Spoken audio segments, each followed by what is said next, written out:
I am returning to the Philippines because my country is now in crisis. I have my bulletproof vest, hoping that that would be some kind of a protection. But if they hit me in the head, there's nothing we can do there. In a matter of 3-4 minutes, it could be all over, you know. And I may not be able to talk to you again after this. So this is the danger.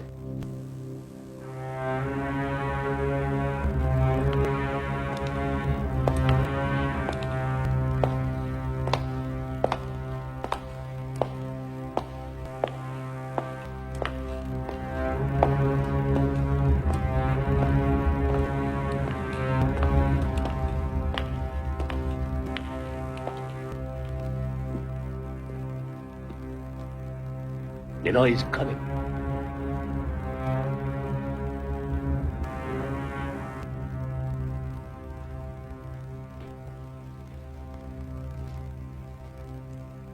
I warned him not to come back when I saw him in New York 3 months ago.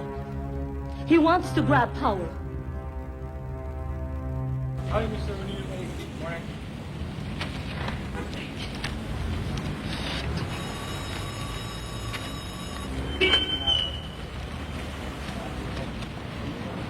Mr. O'Neill! Yes. Telephone call for you. New York. Wait here. Hello. Tony? You gotta stop in Honduras on the way home. The United States is holding military maneuvers there to shake up the Sandinistas. Alex, Marcos and his wife and their goon squads, they have a stranglehold here. All with American support, especially Reagan. Now, Aquino is about to land, and maybe he's gonna say enough is enough. For Christ's sake, Alex, this guy could start a revolution. Tony, cover Aquino's arrival. Then get back here. Just don't forget to stop in Honduras. Alex! God damn! Come on, let's go. We're going to the airport.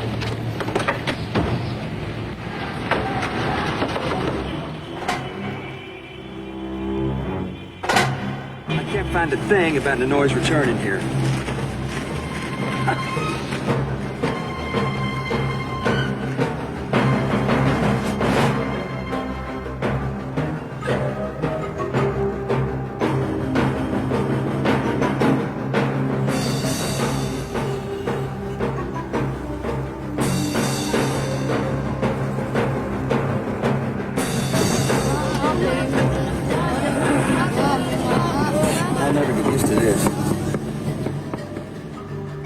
Better get used to it, man.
After years in a Marcos prison and 3 years of exile in Boston, Senator Ninoy Aquino is leaving his family behind to return home to Manila.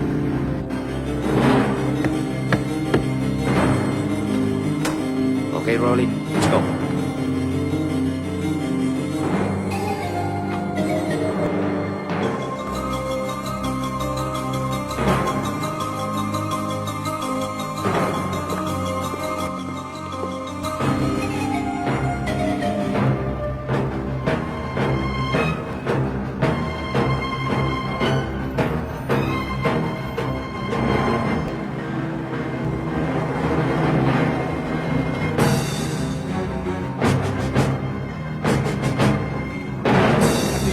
Marcos prison. And 3 years of exile in Boston, Senator Ninoy Aquino is leaving his family behind to return home to Manila. It is a risk. He is still technically under arrest. He has no valid passport. But there are a lot of Filipinos who see him as the only hope in a country racked with political and economic strife. This is Tony O'Neill reporting from Manila.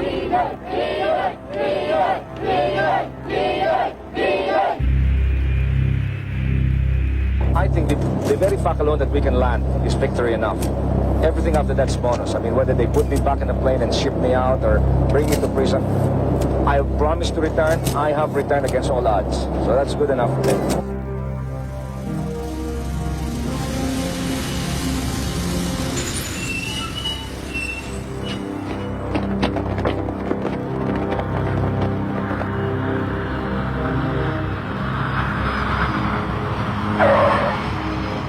Thank you.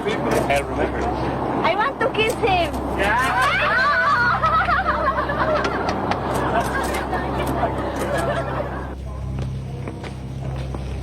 Ramon, get some of that.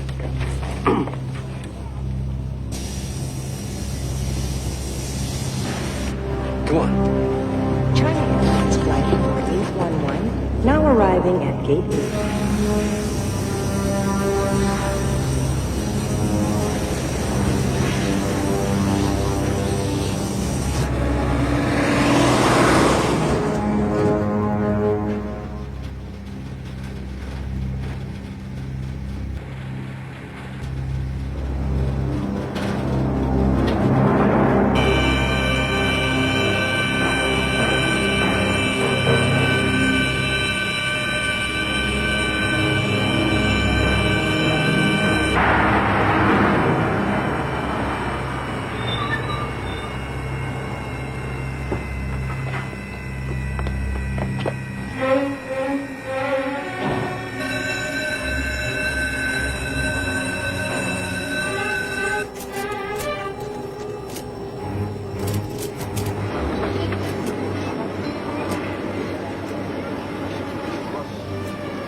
Dito. Okay. Sige, brother. Thank you. Sige, mga bata!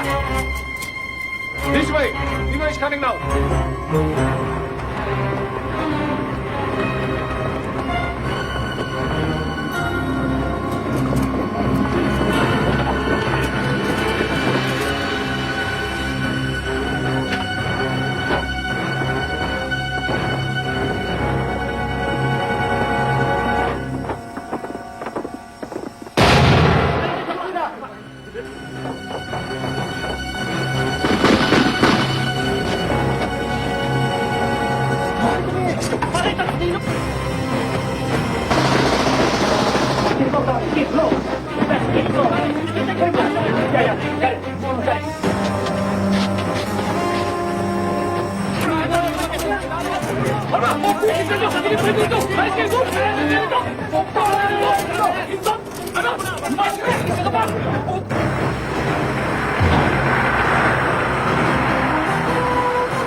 You get anything? I didn't. It happened too fast, damn fast. I bet the bastards killed him.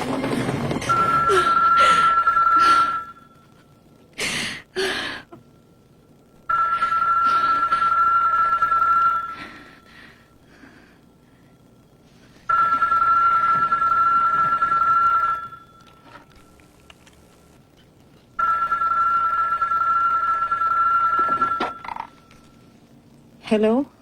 This is Kyoto News Agency. Is this Mrs. Aquino? Yes? We have heard that your husband has been killed. Can you confirm this? I've heard nothing. What time is it? It's 2:15 in the morning there in Boston, Mrs. Aquino.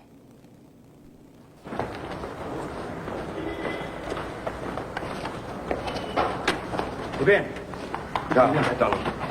It's crazy. It doesn't make sense. how does Marcos think he's going to get away with this shit?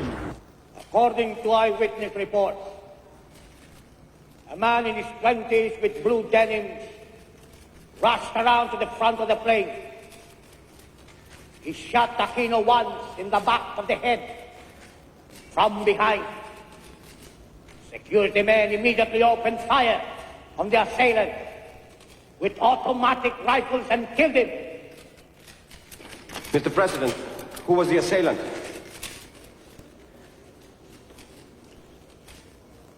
We have not been able to identify him.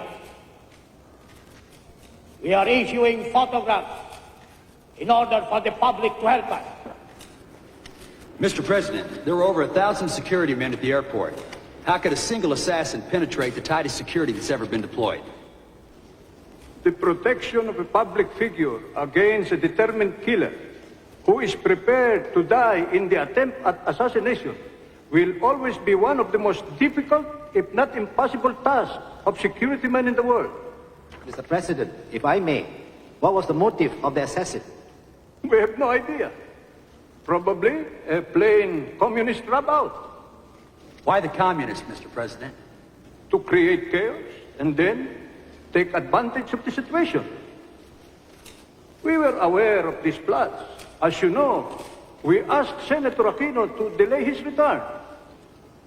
I would caution all of you not to make dangerous assumptions. We will unravel this tragedy. I assure you that. And here at the State Department, officials sought to absolve President Marcos of responsibility for the assassination. Spokesman Alan Romberg took the unusual step of citing diplomatic dispatches from the American Embassy in Manila to try to disprove a reported link between the Marcos regime and the killing. Embassy reporting indicates that the report alleging that Mr. Aquino was killed by shots from several security personnel using rifles is erroneous. Alex, how in the hell does the State Department know Marcos had nothing to do with this?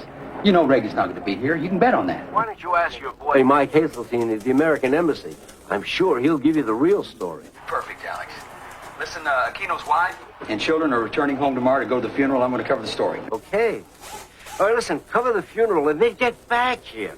Remember, Manila is not the center of the universe. Yeah, neither is New York.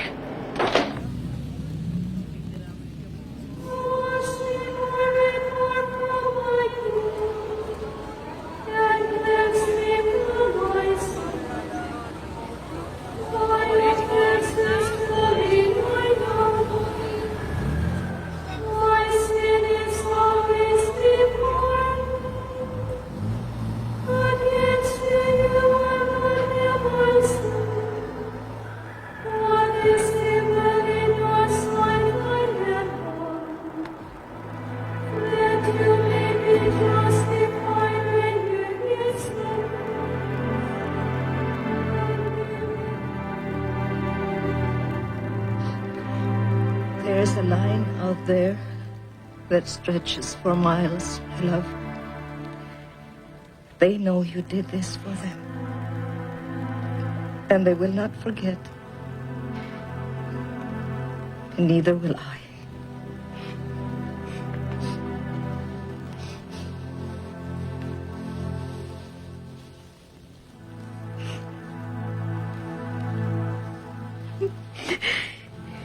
We will not rest until the men who ordered your father's murder have paid for the crime.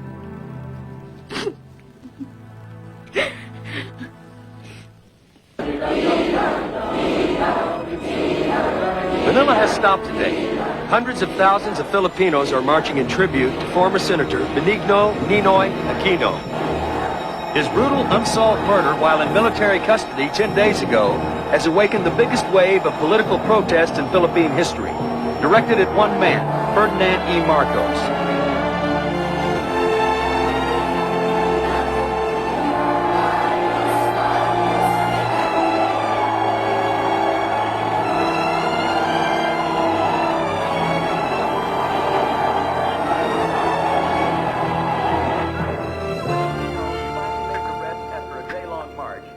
President and Mrs. Marcos will be sitting down to dinner. They are hosting a lavish reception for visiting United States Senator Mark Hatfield. This is Tony O'Neill reporting from Manila. I want to see everything we have on tape regarding U.S. support to Marcos. How far back? Since Reagan took office, 1980. Tony, I've got Alex. Wish me luck. Alex, Yeah, Tony. I want to do a piece on Marcos and Imelda. They have stepped over the line. It's the beginning of the end for these guys. Tony, I had to push you on the plane to Manila. Now you're telling me you want to stay. What gives? Well, the turnout for Ninoy's funeral was bigger than Gandhi's. They've gone too far this time. Tony. Alex, just give me a couple of months. That's all I need. It's going to be the biggest story in Southeast Asia. You better be right, buddy. Thank you very much. Thank you very much, Alex. Shit, I'm late. Eva, where's that barong? Here it is, Tony. Ah, yes. Thank you very much. Ramon, everything since 1980. I like it here.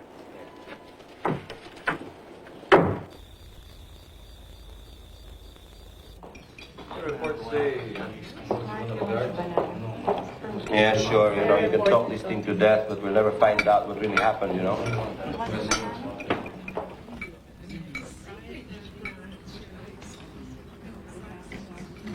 It suits you. It's great. I have to go to the palace tonight. Pinagsasaya nila ang pagkamatay ni Ninoy. Remilio, Excuse me, I was saying, you're going to the palace on the night of Ninoy's funeral? Yeah, it's my job. I gotta cover a story. I'm sorry. My brother is the family radical. Well, you should be too. Our father stood up to Marcos and he died in prison for it. I defend human rights. A lot of good that will do. Your legal protection is a joke. Everyone who's considered a threat to security can be picked up off the streets and never be seen again.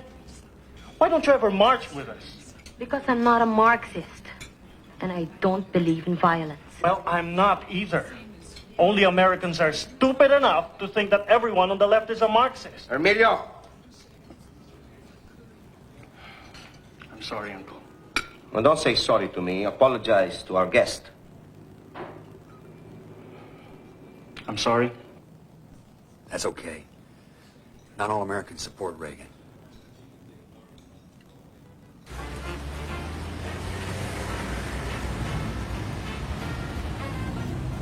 Tony O'Neill, World Broadcasting. Nice to see you. Thursday. Senator Hatfield. Mrs. Hatfield. Mr. O'Neill, Mrs. Marcos. where is your beautiful young friend this evening? She has a headache. Quite a few of our guests had headaches tonight. These are anxious times, Mrs. Marcos. Good evening. I hate what you do with your hair. Michael Hazeltine, U.S. Embassy. Good evening, Mr. President. Good evening. I am very disappointed. The American ambassador cannot be with us tonight. He sends his sincere apologies, sir. Senator? Mike. Mrs. Hatfield? Good evening. Mrs. Marcos? Good evening, Mr. Hazeltine. You look as lovely as ever. Thank you. This is my daughter, Aimee. I like your new hairdo. Good evening.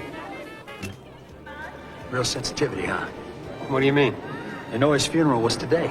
They're throwing the biggest party of the year. Marcos didn't do it. He's not that stupid. Bye, come on. It was some communist guy. What's his name? An undercover NPA. I know the whole story. Okay? Raleigh Galvin, small-time thug by day.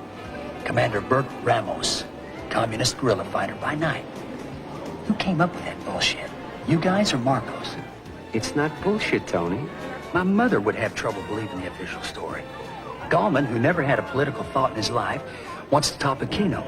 Goes past 1,000 crack guards, leaps 15 feet in the air and shoots Aquino in the back of the head before he gets off the steps. There is nothing that links the Marcoses to the killing. They'd never be charged even if there was. He's got the legal system in his pocket just like everything else. Come on, will you, Tony? You know what I think? What? As far as you guys are concerned, Marcos can do whatever he likes as long as we keep the U.S. bases Clark and Subic. I wouldn't put it past you to waste Aquino yourselves. Okay, whatever you say, we set the whole thing up. I'm sure you did. I paid Gallman personally. 10,000 pesos and 6 pairs of embroidered shorts. You better watch what you say. You might read in the paper.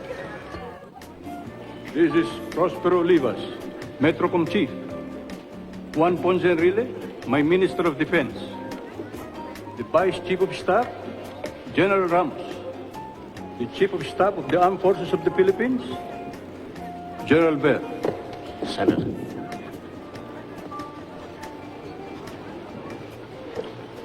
We embrace you, we salute you, we thank you for coming here and helping us during those dark days of World War II.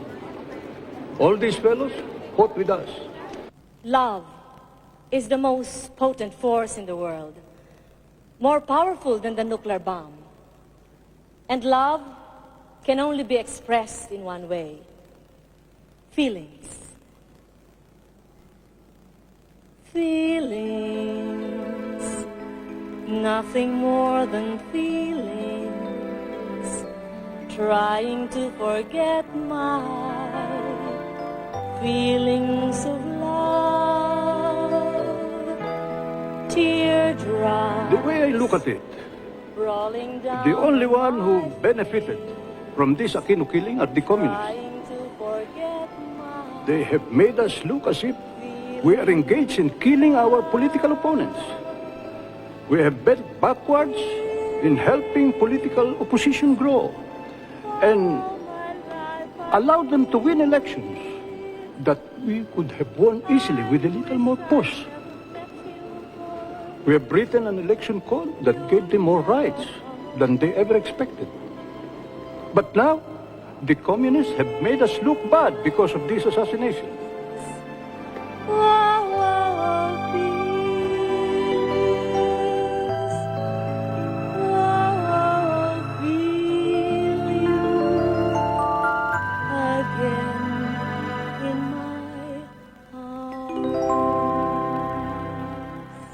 Bakit kailangan kita?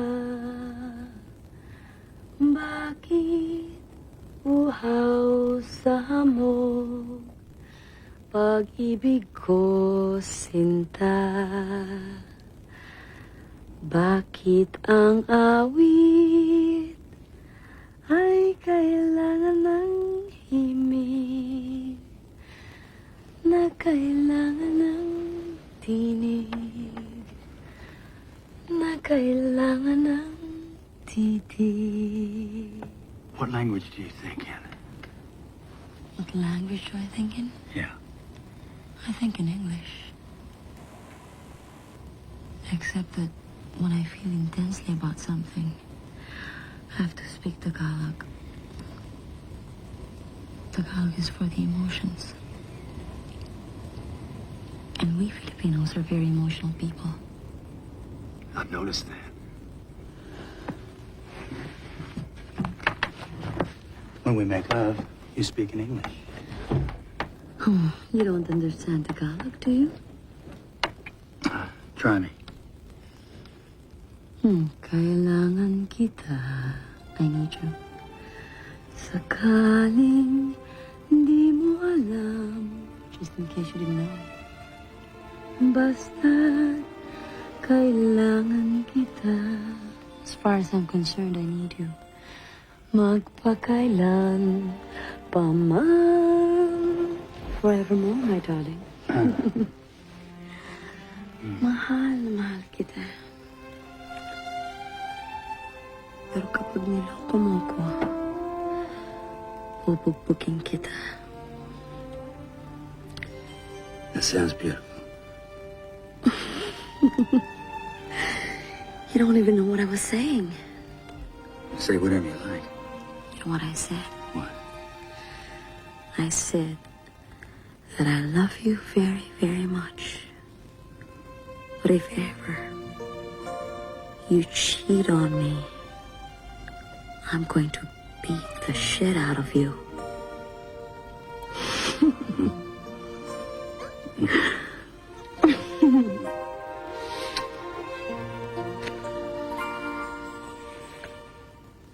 Here in the Philippines, the nation still doesn't know who killed Ninoy Aquino. President Marcos has promised to form an investigative panel. We're still waiting. The delay, however, doesn't seem to bother Washington. Since President Reagan took office, the Marcoses haven't had to worry about American support. We love your adherence to democratic principles and to the democratic processes. In World War II, Filipinos and Americans fought and died together. And you yourself, Mr. President, played an unforgettably heroic part in that conflict. An increasing number of Americans are asking themselves why. Here is a large part of the reason. Clark Air Base and Subic Bay Naval Bases. Massive, strategically vital links in America's Pacific Defense Command. America has a lease with the Philippine government until 1992, and defense planners say the bases are crucial. This is Imelda Marcos' film center, modeled on the Parthenon. It's the latest of her building projects designed to impress tourists from America and around the world. Last year, when crews pushed around the clock to rush completion in time for the First Lady's International Film Festival, tragedy struck. An entire floor collapsed, trapping the workers below. The cement had not had time to dry properly. The Marcos Control media said 28 died, but people here believe 168 workers were buried alive in quick-drying concrete. But Mrs. Marcos would not allow work to stop to remove the bodies, which were simply covered over with a fresh layer of cement. Now many Filipinos say the place is haunted. The building opened on time, and Hollywood stars flocked to the gala. It was reminiscent of the lavish opening of an earlier pet project of Mrs. Marcos, the Philippine Cultural Center, when then Governor Ronald Reagan and his wife Nancy were on hand. The friendship between the two presidents and their respective first ladies goes back at least that far. The tourists don't come to the place they call Smoky Mountain, a fetid, steaming mass of garbage where 10,000 Filipinos have built a city. Amid this world of stench, they make a living by scavenging through the refuse of Manila.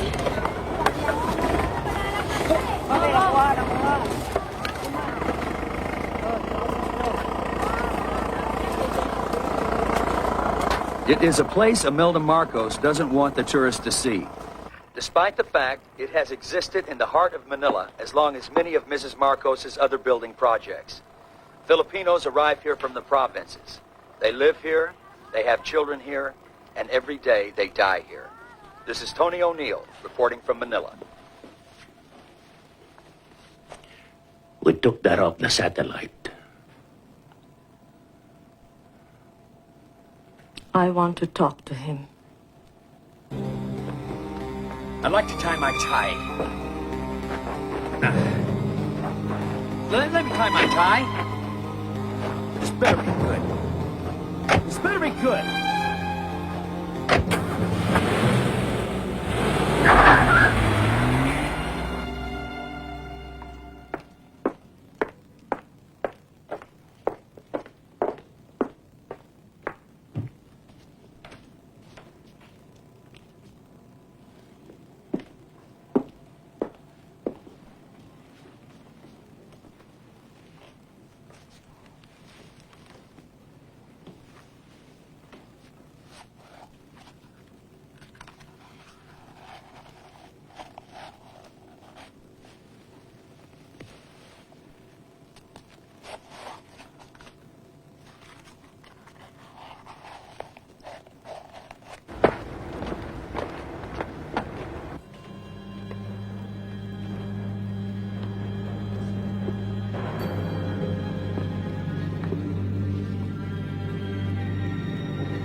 Mrs. Marcos?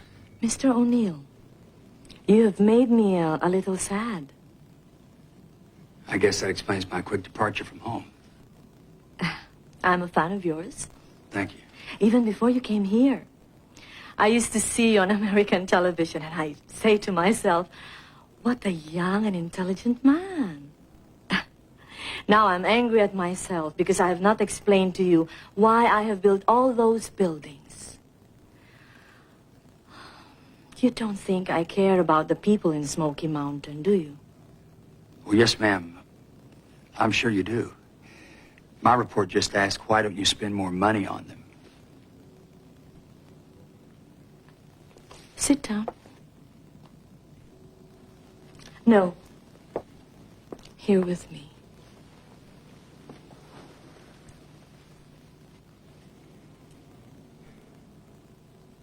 Food is only one of the needs of the Filipino.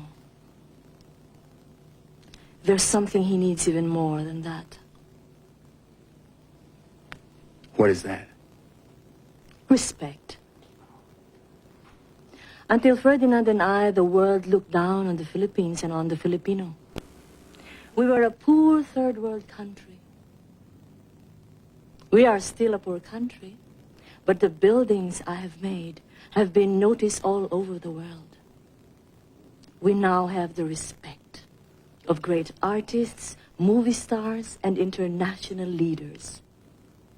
I have made Manila one of the great cities, and every Filipino feels proud.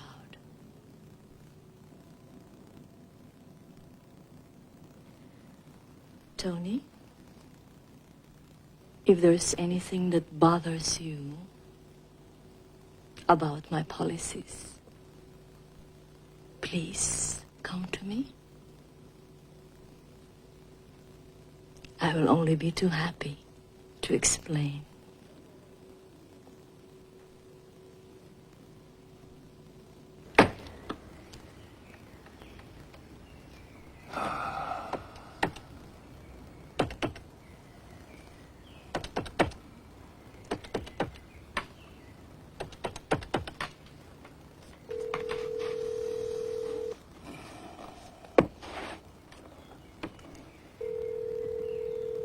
Hey, it's Tony. Tony? You must be psychic. I was just going to phone you. Yeah? How you doing? I'm fantastic. They raved about the Outback shots I sent them. And I've written half the text already. It's going to be published in November. Well, that's great. You know, it's funny coming back to your own country. I saw it with totally new eyes. Well, did you meet a few old friends? Hundreds. Grant Robson's here. Grant, huh? What is he doing there? He's running a restaurant in Sydney. Can you believe it? Yeah. And speaking of Sydney, I'm thinking about flying down there next Wednesday. No, I'm coming up. That's what I was going to call you about. New York's flipped over this Aquino stuff. And they want the next book to be based there. I just got the telex. Well, I was going to come up next week anyway. I mean, it's crazy. You're only 6 hours away, and I haven't seen you for months. You know, they asked me if I had any objections. I said, you've got to be joking. My husband's in Manila. Isn't that terrific? Yeah, I know. Yeah. Well, when will you be here? Oh, sometime next week. I'll let you know. I do love you. I can hardly wait. Yeah, me too. I'll talk to you later.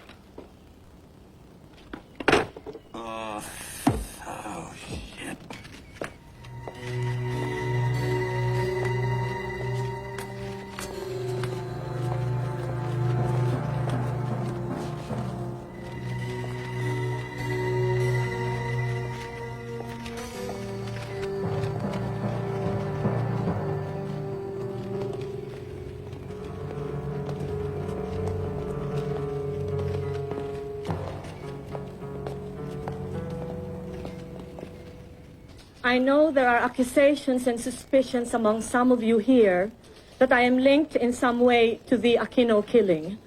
So I called you here to clear the air. I cannot understand these rumors. It was the president and I who pleaded with Ninoy not to come back again because of the dangers. It is not the president and the first lady you have put on trial. It is the whole population of the country. The stigma is now over 52 million beautiful human beings who are being accused of being criminals. I've had it with politics. I am retiring. I would have made my move the other day, but the blind, the poor, the jeepney drivers, and the other beautiful poor people protested too much. My problem is my sensitivity and my Girl Scout mentality.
American made?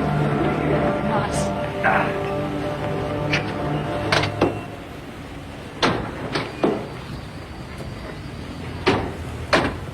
I missed you.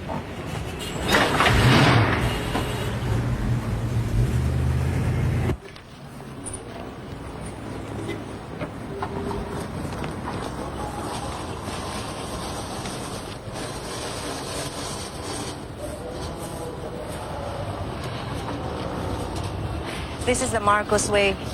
People are angry, he shoots them. There were 19 students killed. The snipers were in that building.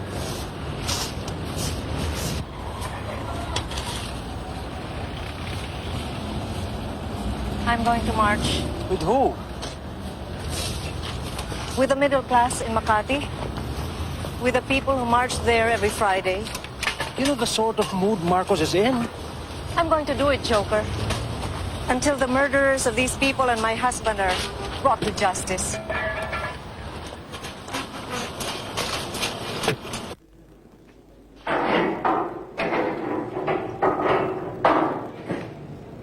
Good evening. The quicker you tell us who all your friends are, the quicker you'll get out of here. I don't know anybody. No!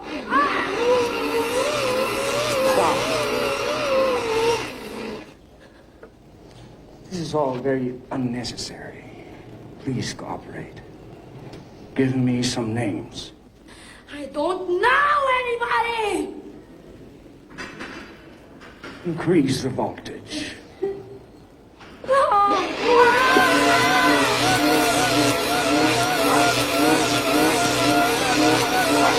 Emilio is dead. Sally's been detained at Fort Bonifacio. God damn it!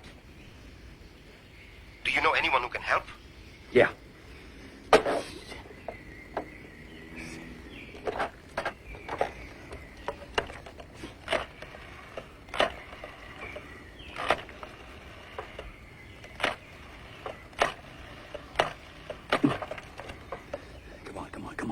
Come on.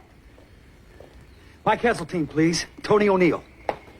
Mike Heseltine from Saigon, is he here? Yeah, but it's not the same Mike we used to know. Yeah. Mike, a very good friend of mine, has just been picked up by intelligence agents. She's being held at Fort Bonifacio. What's your name? Sally Balamo. I'll do what I can do, Tony, but these guys don't always listen to us. For Christ's sake, make them listen, okay? What's going on? A niece of a friend of mine is being held in prison, and she's probably being tortured right now. Oh, Jesus. Does this happen a lot?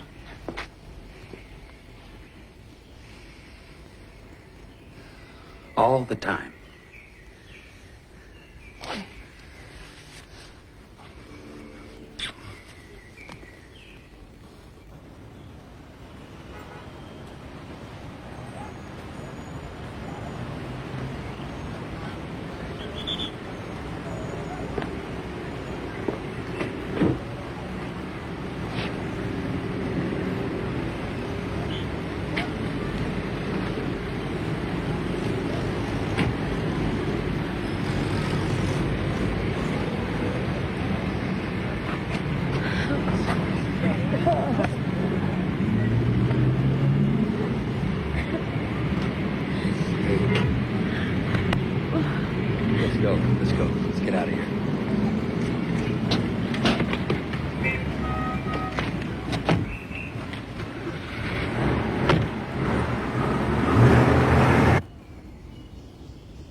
Who did it?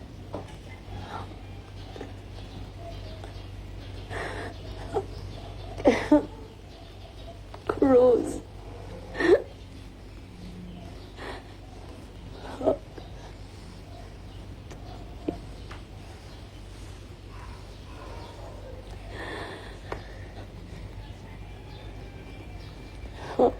It's okay. You're okay now. Only weeks after the Mineola Bridge massacre, Tori is out on the streets demanding the government take action for the murder of her husband. And the people defying the guns are joining her. And the people who are joining her aren't the radicals, they're the middle class. If Tori succeeds in mobilizing the middle class, then Marcos could be in trouble. This is Tony O'Neill reporting from Makati, in downtown Manila.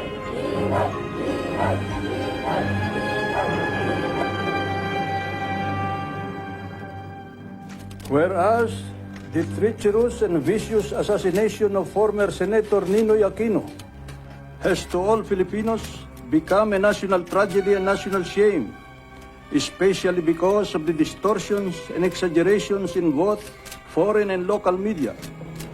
I, Ferdinand E. Marcos, hereby create an independent fact-finding board to be headed by Justice Corazon Juliano Agrava.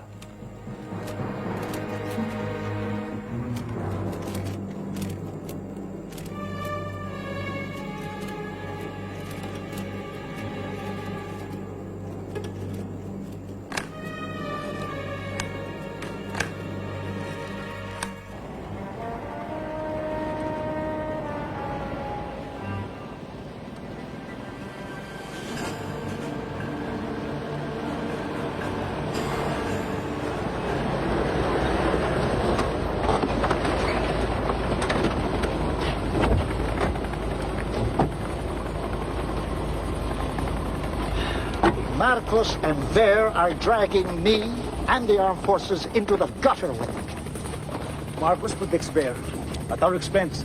We must get rid of them both.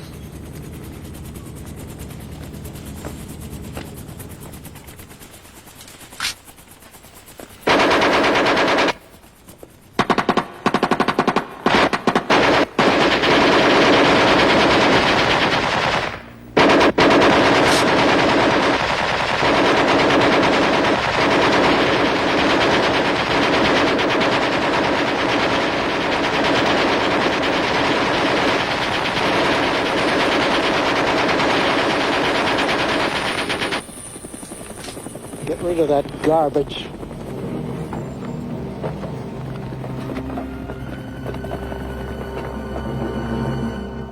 General, 33 AFSICOM men were tested for nitrate traces on their hands to determine if they had fired guns. Sergeant Filomeno Miranda, who descended the stairs directly behind Aquino, was not tested. Isn't that true?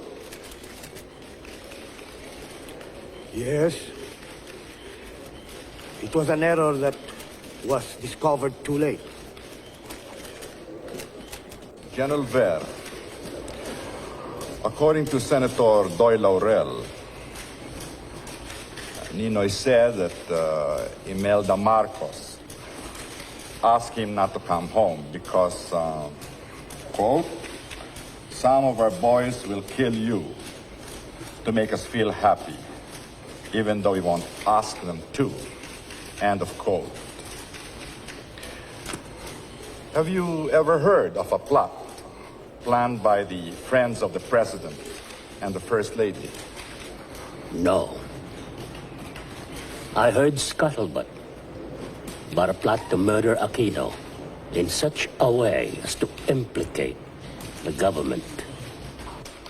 In that case, General, if the government was to be implicated, I presume you began to monitor Ninoy's movements and to make plans regarding his arrival. We did not monitor. Fool. I should not have allowed this to happen. When you are called, you must keep on stressing that you told Ninoy not to come home. I told him and he wouldn't listen.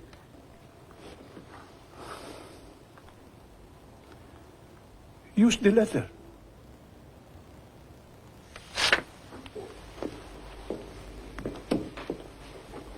What letter? That groveling letter he wrote about you when we let him out of prison. Use it. That was 3 years ago. Ferdy.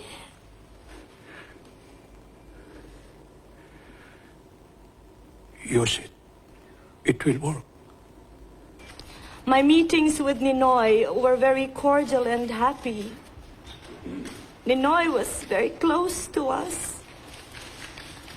I will read to you a letter he wrote a surgeon who treated him at the Philippine Heart Center.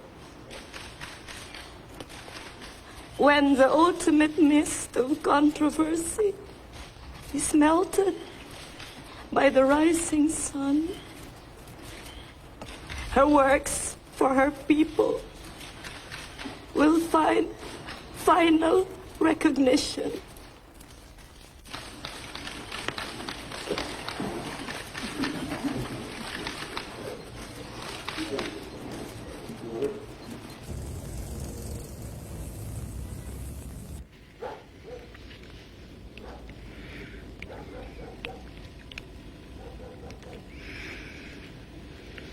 What's the matter? You're so tense. Oh. Nothing. I'm just tired. Tired. Listen, darling. I don't know what you've been doing these last couple of months, but I've been like a nun. Am I doing something wrong? Oh, no. No, you're not doing anything wrong.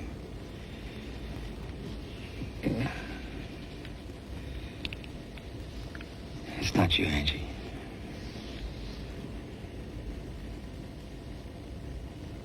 Who is it? Don't bullshit me, Tony. I'm too old for it. Oh. It doesn't matter who she is.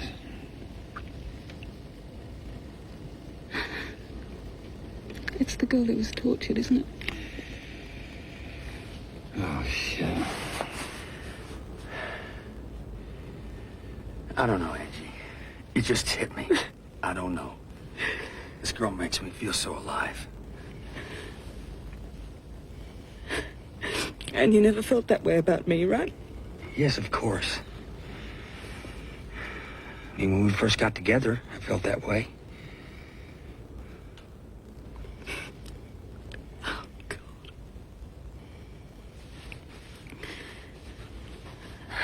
Well, that's it then. What's it? You've really done it this time. Selfish. You've always been selfish. I'll send somebody for my things. Are you going back to New York? No, I'm staying here. I've got a job to do.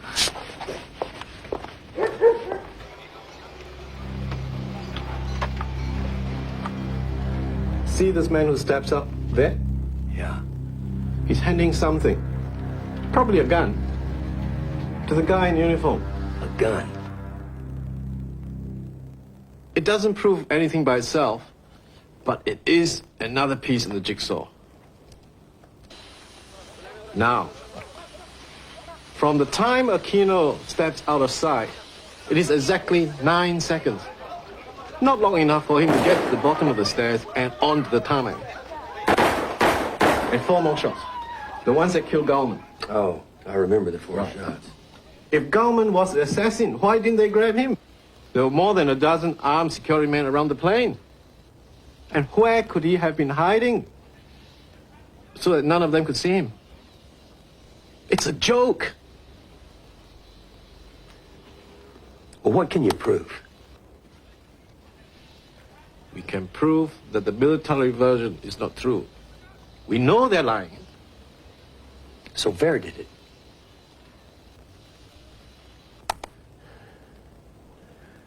So Ver ordered it. Has to be. And Marcos?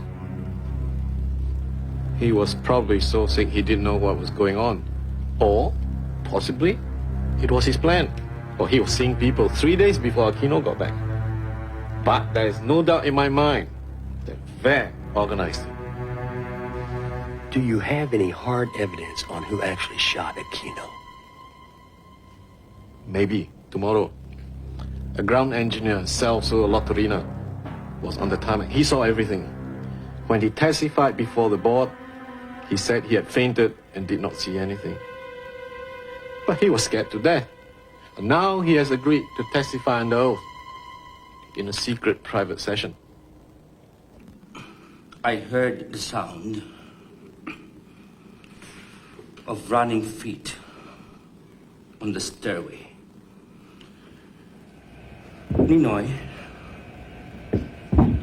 was at about the fourth step from the bottom of the stairway. And then a gun appeared behind Ninoy's head and fired.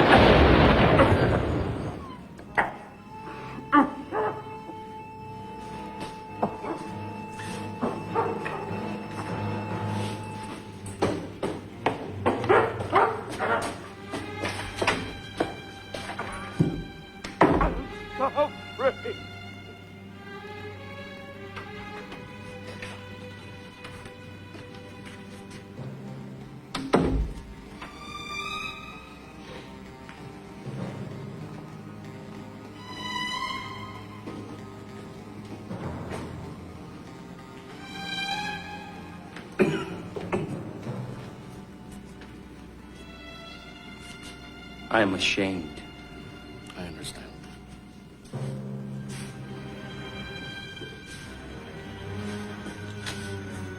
Did you see who fired? I could not see the gunman's body. My view was blocked by the post. But it was a military man. Yes, sir. It was.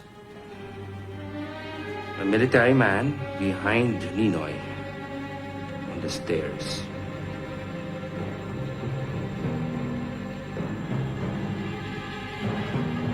For Ferdinand Marcos, it was easily the worst reversal of his political career.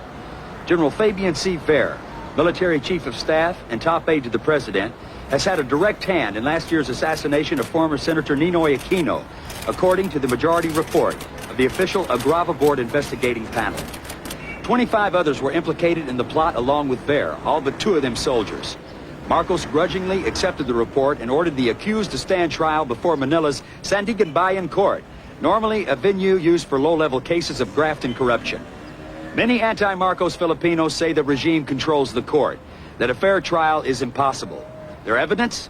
Marcos appointed 3 new justices to the court just 3 days ago. This is Tony O'Neill reporting from Manila.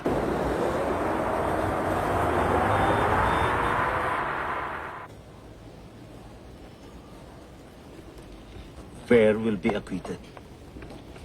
He's still running things, as if nothing happened.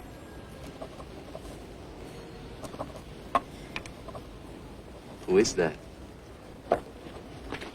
Tourist. Can't be. Too many cameras. We have to do something. We have to protest.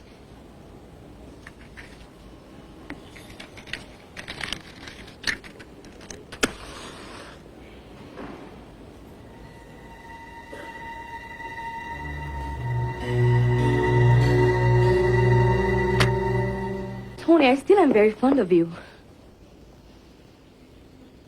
But all those things that used to fill my head, love and marriage, they don't mean anything anymore. Whew. What are you telling me? You don't want me in your life anymore? I'm sorry. You cannot understand how different it is for me now. Well, maybe not.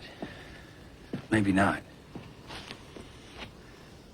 But I don't want this to end. I won't be able to see you anyway. I'm leaving Manila. Where are you going? I don't know. God, I'm sorry. I'm really sorry, Tony. But I have to fight.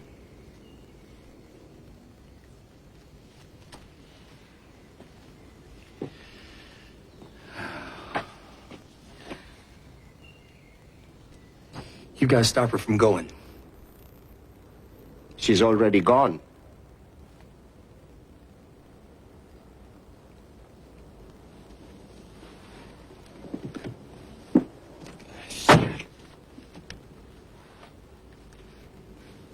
God damn it.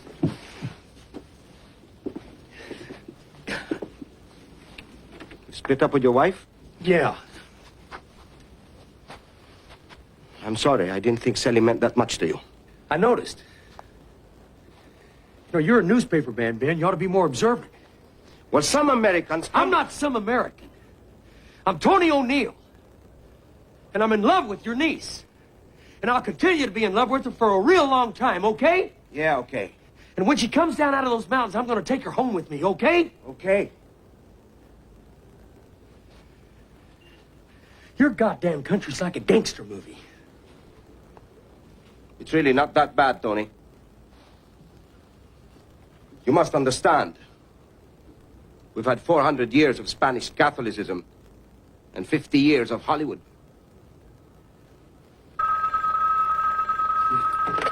O'Neill. Yeah. Go ahead. They did what? I can't believe it.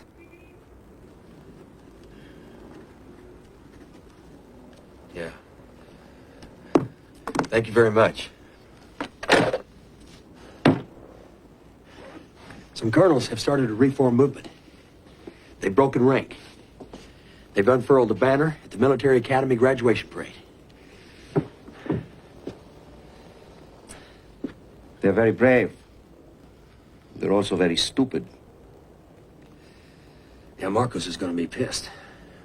You want to reform the armed forces? I am Commander-in-Chief of the armed forces. If the armed forces need reforming, then I must be at fault. This movement is a direct attack on me, and I won't tolerate it. Sir, we certainly did not intend our movement to imply any criticism of you. We realize that you have so much to do that you could not possibly have time to attend to all the details. General Ver is fully aware of all the problems the armed forces are facing. He can give them his full attention now because he has been forced to step down while these ridiculous charges are being heard. With respect, sir. And with respect to General Ver, we are losing ground to the communists. An efficient and well-run army should be able to crush them. We can't. What we need, sir, is more effort devoted to stamping out corruption. More effort devoted into motivating the men and improving their behavior in the villages. And we need more money and equipment, sir.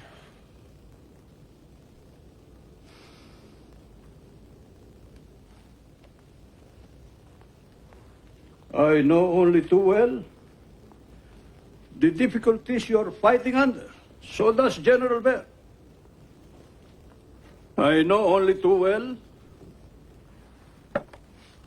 what it's like to be fighting a powerful enemy under conditions of disadvantage. I led a guerrilla force of 8,000 men against the Japanese during the Second World War. But there must be no hint of dissent in my armed forces. None. Are there any questions? How many members do you have? Don't bullshit me. I want the truth. Hundreds. We are sure that 70% of the officers will be with us. How many have you got now? Odd numbers. 300 but more every day. Washington knows that the army has to be cleaned out. If it isn't, the commies will win. If the defense minister was given the power he's supposed to have, we'll have a real army within 2 years. Now, Ver has to go. Put all the political pressure you like, but nothing else. Marcos has to stay. There's no one else.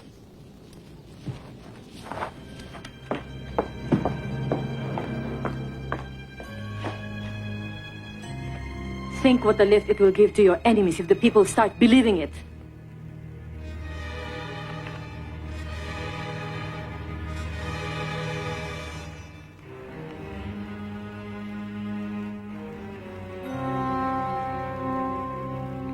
It seems that I have only a few months to live.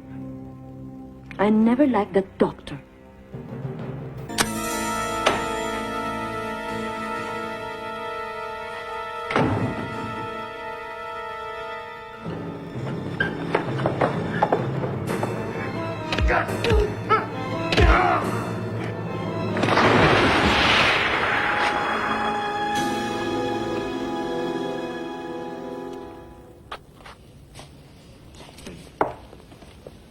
Nakakausap ito yung matalo. Mga anong oras po nangyari? Alas 9 po, sir. Sige po. Salamat po. The corpses are starting to pile up. Yeah, and there's gonna be more. Well, Marcos is like a dying stag. He's lashing out at everything before he falls. I just don't understand how he gets away with it. He doesn't care what people think anymore. That's what makes him really dangerous. I'm starting to worry myself. Well, you should. Cruz's men are outside your windows till 4 in the morning. You should be careful, too. You haven't made many friends. Is this going live to air? Yes, sir. What time is it there? Sunday, 10 a.m., sir. And as you asked, it's going live to 50 million viewers all over the U.S. 10 seconds, sir. 10, 9, 8, 7, 6.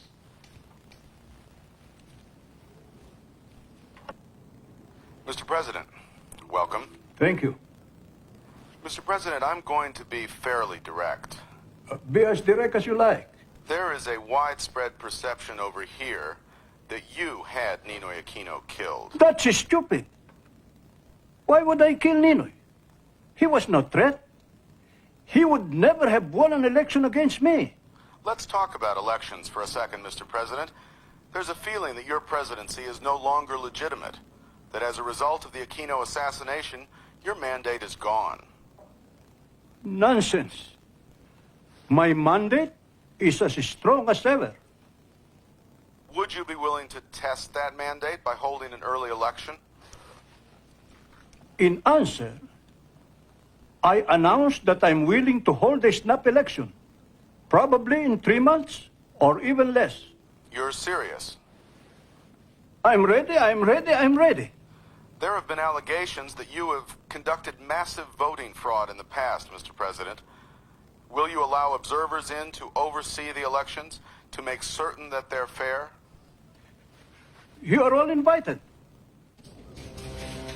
Wherefore, considering the evidentiary fact as found in the record, the court finds you innocent of the crime charged. Accordingly, they incur neither criminal nor civil liability. The release of the accused who are under the custody of the commanding officer is hereby ordered.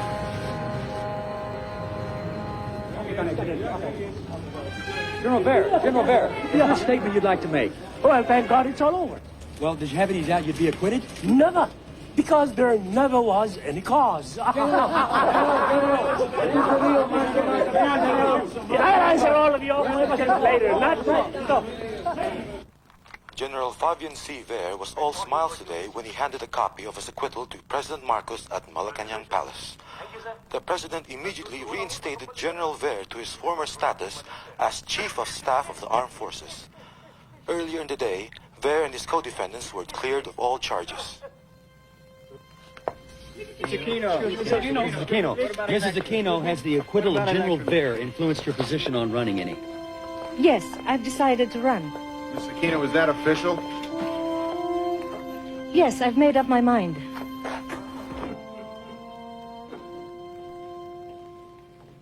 So the grieving housewife is running. Good. She has some support, sir. I want the polls to be conclusive. I want a well-run campaign. And I want a maximum effort from you. I want to win by 3 million votes. That might be a little optimistic, sir. Make it happen, Johnny. Make it happen.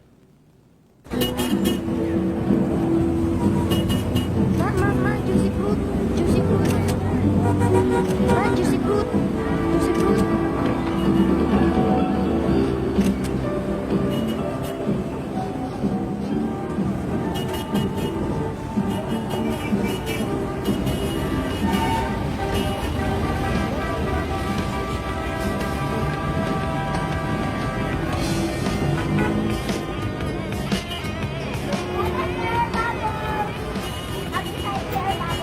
Flank? Yeah? Right, okay.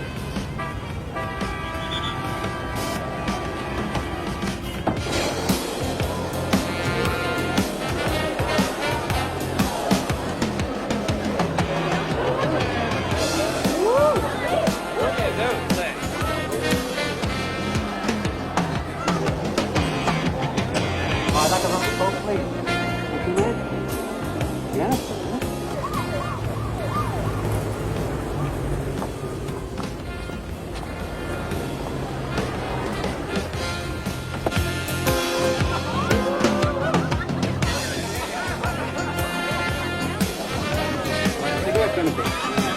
Oh, you want one?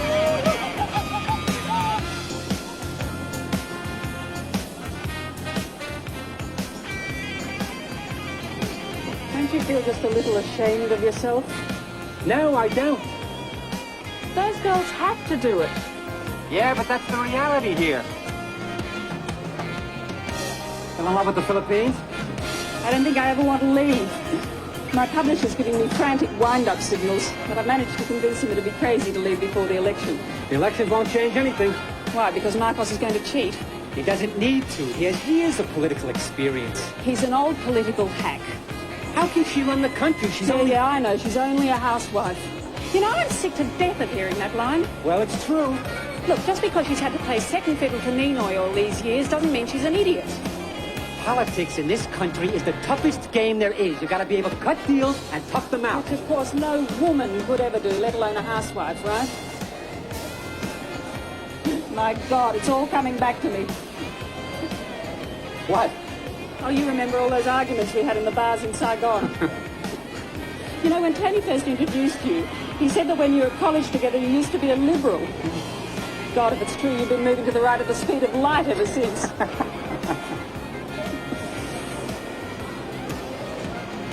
How is he? Professionally, firing on all cylinders. Personally, a mess. Yeah, well, don't expect me to shed any tears. Then why'd you ask me? Cory admits Red support. In other words, she's getting help from the communists. Now, as for Marcos, Marcos warns on Red danger.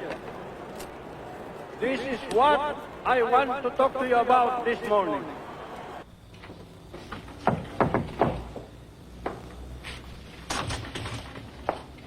Who is it? Mike. Come in. How you doing? All right. Cory's blown it. Read this interview she gave the New York Times. Marcos has distributed thousands of copies of it. She's going to call a ceasefire with the communists for 6 months so they can talk. What, is she joking? Well, Marcos can cheat on the election. Reagan turns a blind eye. Oh, we all know Marcos is corrupt. That's not the goddamn point. Well, what is the goddamn point? We can't let this place fall into the hands of a housewife with a bunch of loopy left-wingers to advise her. You got to stop boosting the woman, Tony. You guys in the press are giving her a free ride. Listen, I'm not giving anyone a free ride. And I'm not giving you guys a free ride either. Yeah? Well, be careful, buddy. Be careful? Be careful? What's that supposed to mean? What are you telling me? Toe the official U.S. line or else? You can push whatever line you like, Tony, but this isn't home. You do too many more pieces like you're a Melba story. Yeah, and what? This is the Philippines. Guns, goons, gold. It's a dangerous life.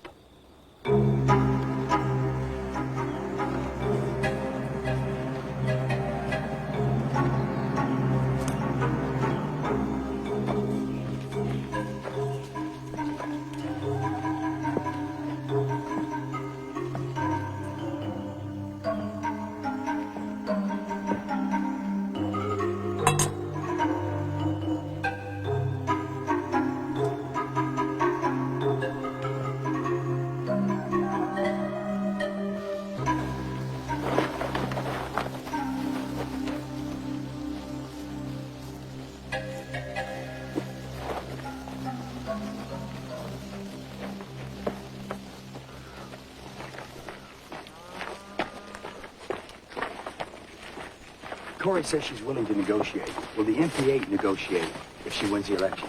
That is up to the leadership. But the elections are irrelevant. The poor and the oppressed will not benefit whoever wins. Well, Corey says she's committed to land reform. Cory is a Cojuangco, one of the richest families in the Philippines. Can you imagine a Cojuangco giving their land back to the peasants? Thanks, Robin. Thank you. Appreciate the time. Salamat sa pagbisita mo.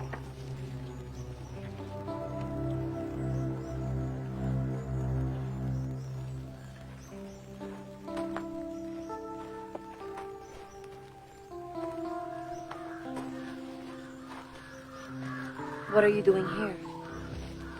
I'm doing a story on the NPA. I hope you show them the truth.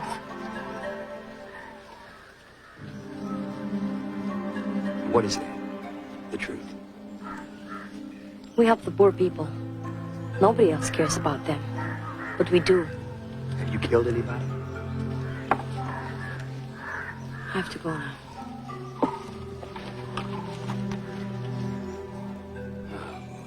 Cory lacks love and beauty. What our people want is a woman a woman without makeup and manicure. Our nation can afford the majority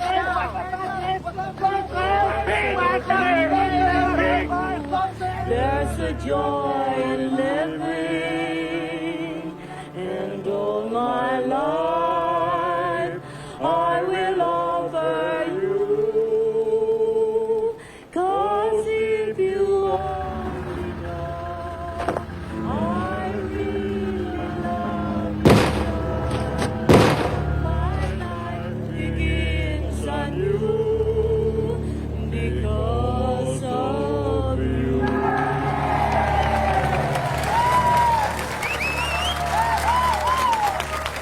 People say that I cannot match Mr. Marcos when it comes to experience.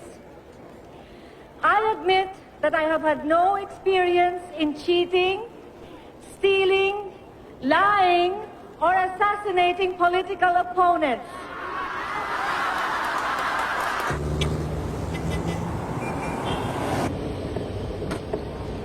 Oh, my God. Alex is gonna have my ass.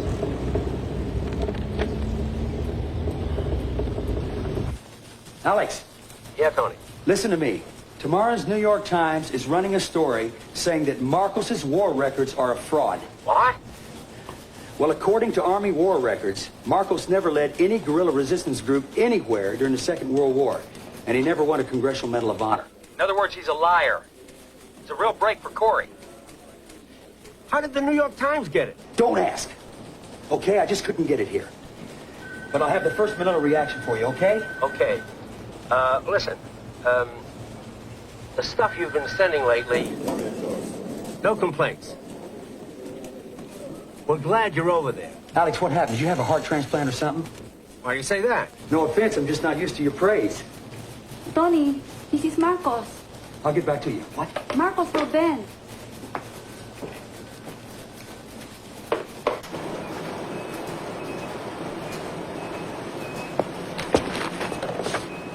Hello? Ben, how are you? Who the hell is this? I'm busy. It's Marcos. Ben, it's the president. Mr. President, how are you? Haven't seen you for a while, Ben. No. Why don't you come and have a little talk? But it's midnight. There's a car waiting outside your office.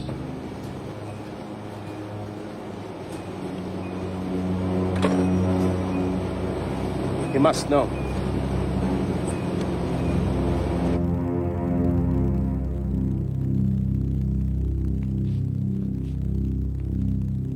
Haven't seen you for a long time. How is your paper selling? 15, 20,000.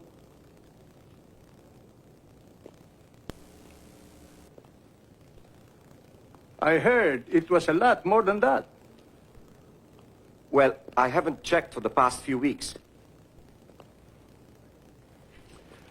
How would you like to be Consul General in San Francisco?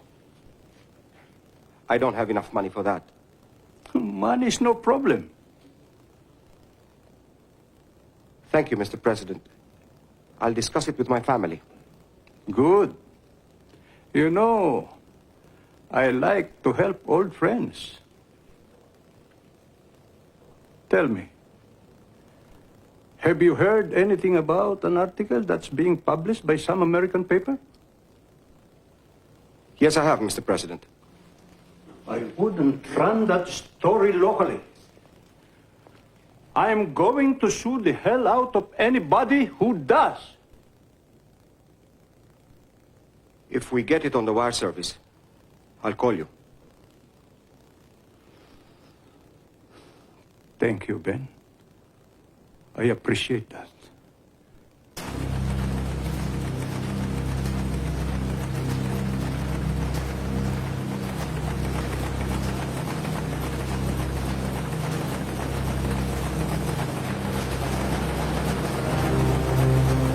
The election tide in the Philippines appears to be running strongly in favor of Cory Aquino. Election crowds chanting her name continue to grow in massive numbers while Marcos crowds dwindle. The fake war medal story is the latest body blow to the Marcos campaign. Many observers here agree a fair election would result in the unthinkable, Cory Aquino toppling Marcos. But a leader of a Filipino watchdog group says there is only a 50-50 chance of a fair election. The Aquino campaign has asked poll watchers never to let ballot boxes out of their sight. Marcos has called in the army to, in his words, safeguard the election process. In Washington, President Reagan has called for a fair election. Senator Richard Lugar and a team of U.S. observers have arrived here to monitor the election process. But Filipinos are frightened. Villagers know the gunmen and the army will be around long after the observers are gone. And so, as Cory Aquino approaches her last campaign rally, the question appears to be not whether she can win, but whether a fair election process will allow her to win.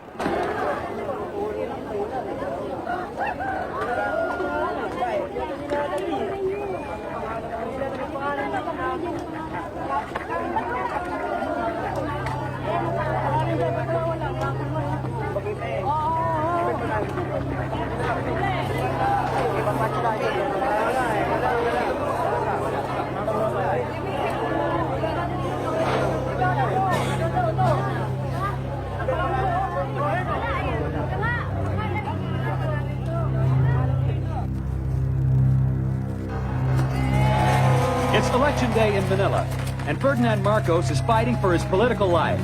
His opponent, political neophyte Corazon Aquino, has turned the race into a crusade. But still Marcos holds most of the cards. This is Radio Veritas. We have another request for volunteers to go to the polling place at Guadalupe School on Yabot Street in Makati District. The NAMPREL coordinator there has just called to say a group of rowdies are intimidating the voters and not allowing them into the building.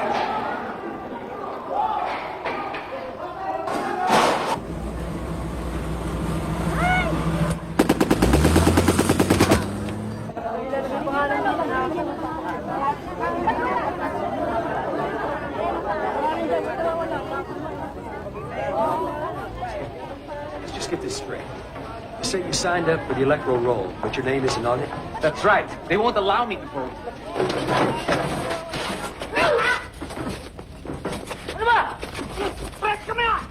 If you want to be a hero, my friend, go ahead. Good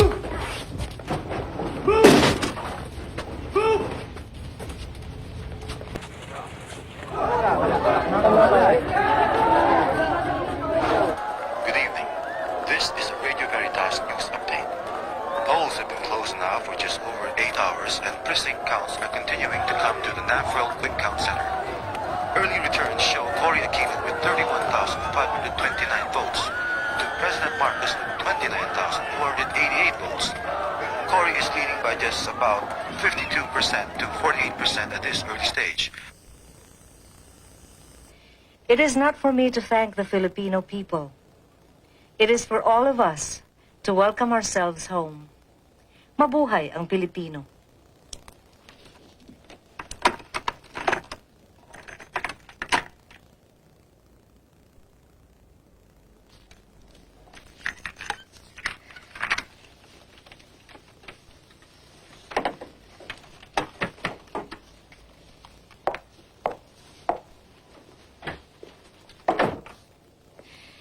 Please deliver this to Radio Veritas. It's my victory speech. The results won't be out for days. I've won. The trend is clear and irreversible. The people and I have won, and we know it. Nothing can take our victory from us. Is the woman mad? No power can pry from our hands the freedom. The election count won't be finished for several days. It was your job to manage the votes, Fabian. But I did, ma'am. Then why is she saying she has won? Have you organized the votes or haven't you? They are organized, ma'am. Don't worry. When the counting is finished, the president will be ahead by at least 1 million votes. Only 1 million? I hereby proclaim Ferdinand E. Marcos as the duly elected president. Despite continuing charges of vote count fraud, President Marcos had himself declared re-elected today, and he did it in the National Assembly. Meanwhile, President Reagan's troubleshooter, Philip Habib, arrived in Manila to an almost impossible situation. Both sides have polarized further. The United States increasingly viewed here as a country that props up a dictator, one who, after this election, has little support of the population. Does somebody have to get killed to show Mr. Reagan there's something wrong with the election? Opposition newspaper editor Ben Belamo says that President Reagan's suggestion for Marcos and Cory to join the same team shows Washington's lack of understanding of Philippine politics. American foreign policy must look at the Philippines as a basketball game. After the game, no one should be a sore loser. There's only one difference. Over here, they bury the loser. Meanwhile, on Capitol Hill in Washington, some of President Reagan's strongest Republican supporters joined the Democrats in condemning the Marcos election. The judgment the Senate came to this morning by a vote of 85-9 that the election was fraudulent. And it's time that the President of the United States speak on this issue. Cory Aquino has been elected President of the Philippines, and it's time to call a spade a spade. The time for fence setting is over. We're concerned about the violence there and the possibility of fraud, although it could have been that all of that was occurring on both sides. Fraud on both sides? Now, this is the kind of stuff that makes me proud to be an American. How can you live with yourself, Mike? Like all good Americans living in the Philippines, with my eyes closed. How could your president say such a thing, Mr. Bosworth? Do you think there was cheating on both sides? No, I don't, Mrs. Aquino. You see, our evidence has been that the cheating was overwhelmingly on the government side. Have you told Mr. Reagan this? Yes, and so have a lot of other people. According to today's news reports from Washington, little seems to have changed. President Reagan says he's ready to hear all the evidence of election fraud in the Philippines, but hints that strategic interests will be more important in determining the future of U.S.-Filipino relations. Sometimes policy moves slowly, Mrs. Aquino. For a long time, the White House thought of Marcos as a friend. And it naturally takes some of them a little while to come to terms with the new reality. But the murders continue, Mr. Ambassador. I won this election. Even with Marcos's cheating, I won over 60% of the votes.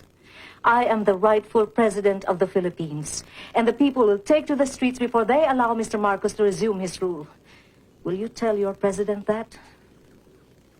I will.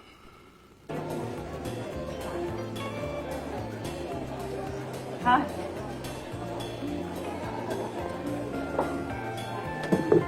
Whiskey and soda, please.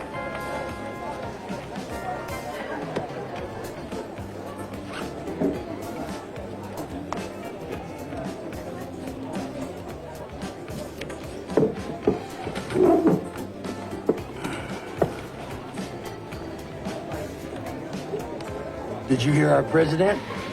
He's your president, not mine.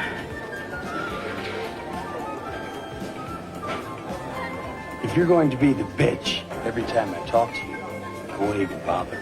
Well, what do you expect? I mean, the last time we tried to talk to one another sanely, we ended in a shouting match. Yeah. Yes, I did see Reagan. It was depressing, wasn't it? Did you get in touch with your lawyer? No, not with all this going on. Sorry I'm late. That's okay. Tiger Texan, this is my husband, Tony O'Neill. We've seen each other around. Yeah. Who'd you vote for, Tiger? Corey or your commander-in-chief? I prefer not to talk about it. I was just curious. Wonder how you guys can keep taking orders from an asshole with fake medals on his chest. For as long as Marcos is president, we are obliged to take orders from him. Even though he cheats? Tony, will you lay off? I think these are reasonable questions given the circumstances. Yes, well, you've had your fun. Shall we go? Angie, I'm sorry. I've been called back on duty. I call you. Yeah,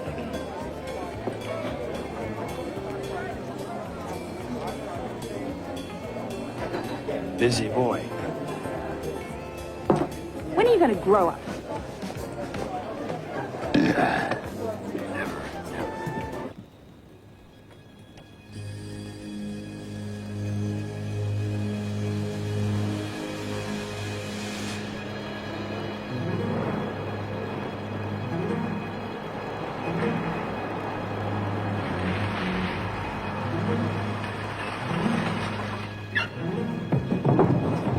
Fred.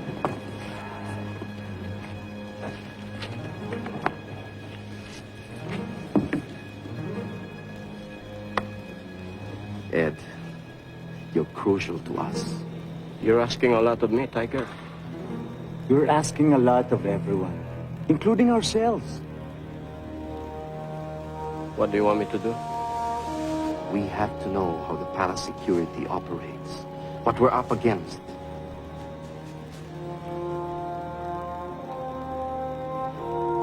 I can't betray the president. I took an oath. How can you respect a president who wears fake medals on his chest? 4 academy-class captains. On a moral issue like this, can we all be wrong? You're one of us, Ed.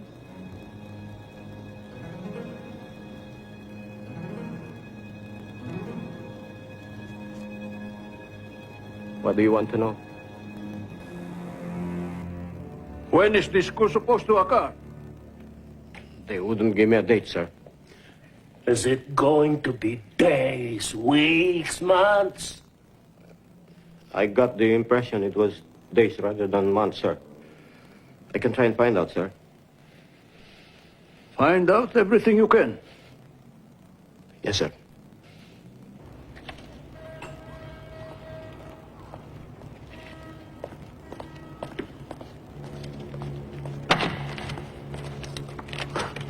You couldn't have picked anywhere more private than this?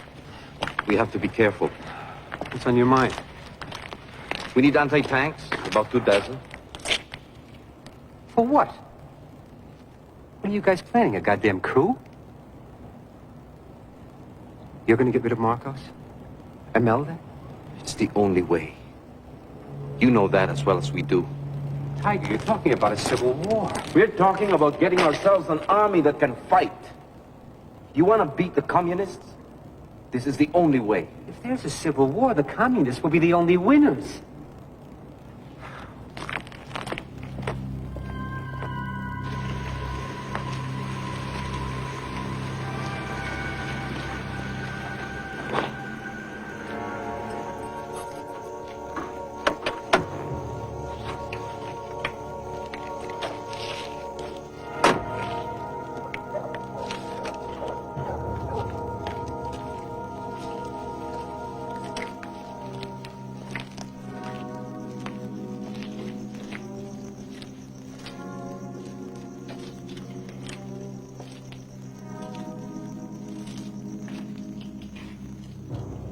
Olive?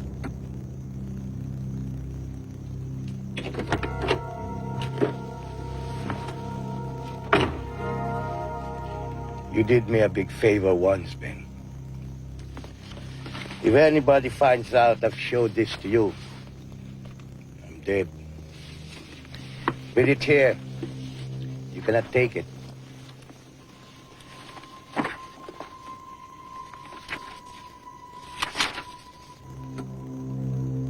What are these? Martial law. 10,000 of you are going to be rounded up and dumped on Carballo Island. Marcos warned you not to print the war medal story. You should not have done it, Ben. What are the asterisks? Those with asterisks are supposed to be thrown overboard.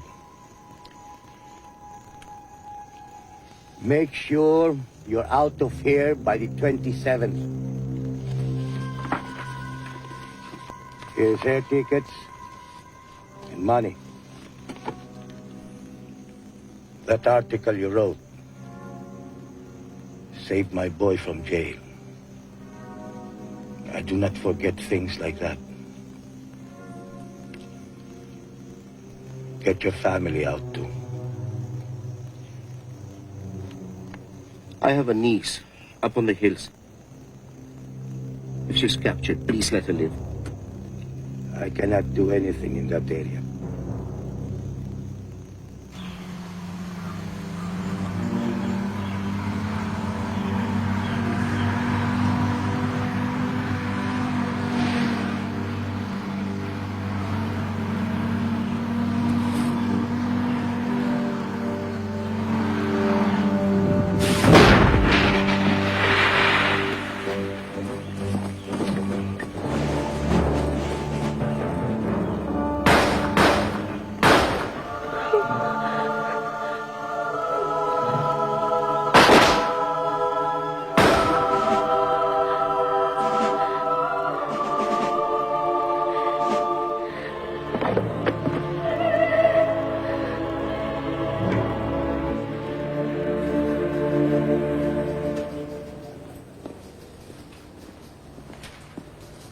The bishops have agreed on a statement.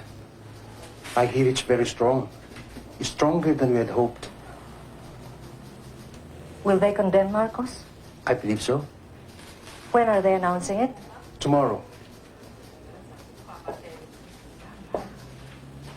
I'd like to see Marcos's face when it happens.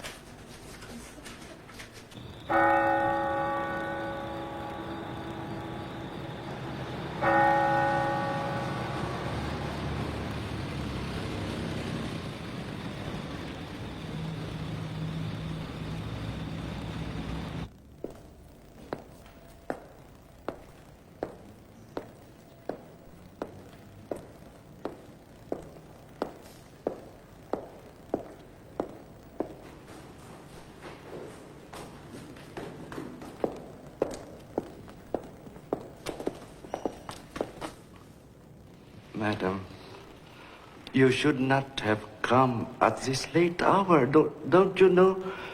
This is the house of sin. Cardinal, you have made my husband very angry. Really? Why is that? He has just heard of the statement your bishops are making in the morning. Madam. You must stop it. Madam, I am only one bishop out of 104. You are their leader. It was a group decision. I cannot change it. You could stop it if you wanted to. The trouble is, you just don't want to. You just don't want to. You just don't want to.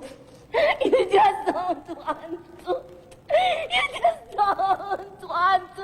You just don't want to. You just don't Get want hold of yourself, madam. to. You just don't want to. Get hold of yourself, madam. Go home and rest.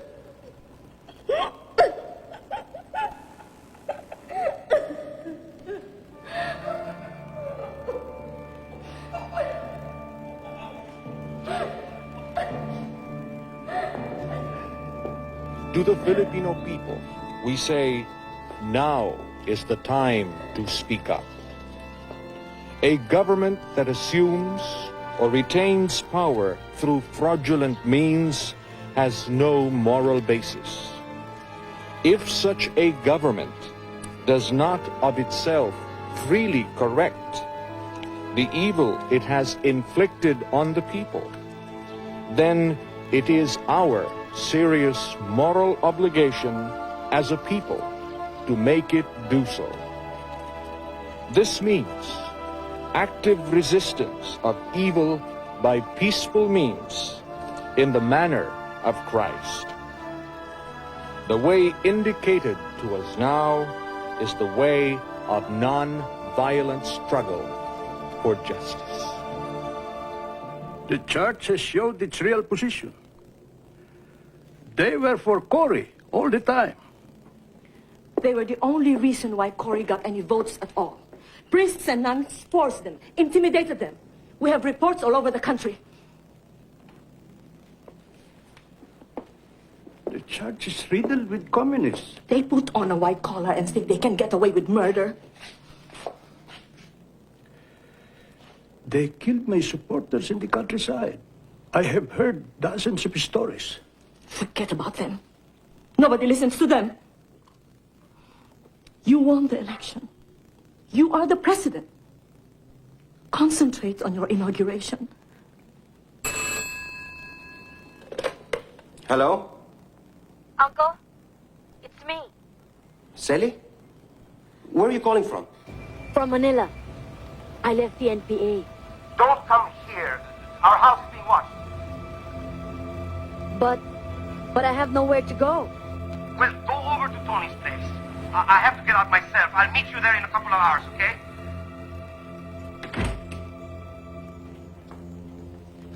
Tony?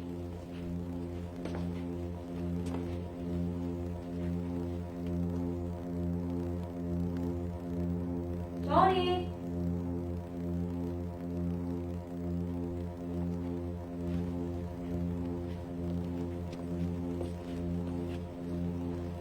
Tony?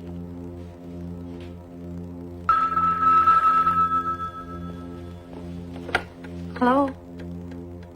Hello? Hello?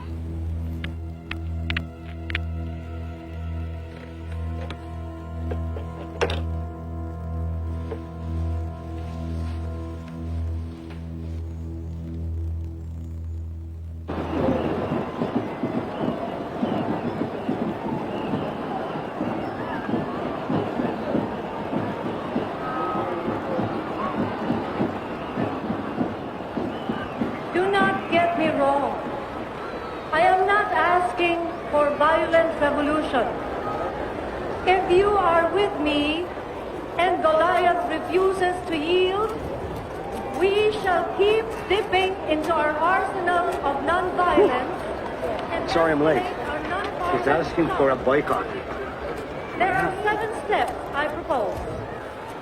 First, on the first working day after the inauguration of Mr. Marcos as fraudulently elected president, we shall hold a national day of prayer and nonviolent protest.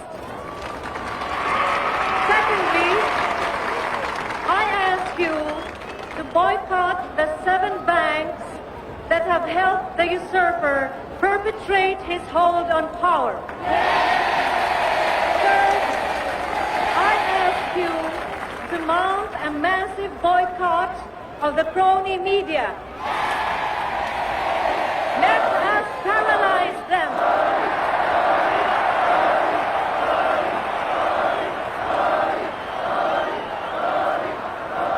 So what do these people want with their pathetic boycott? Do they think Filipinos will go for mob rule just because they stop drinking Coca-Cola? Do they think I will throw out... How many are definitely with us, Red? Sir, 30% of the unit are committed already. Still only 30. A lot more are ready to come over, sir. Especially after the fake medals. Sir, there's a lot of talk out there. But only 30% are truly committed. Another 40% are just sitting on the fence, waiting to see which way it goes.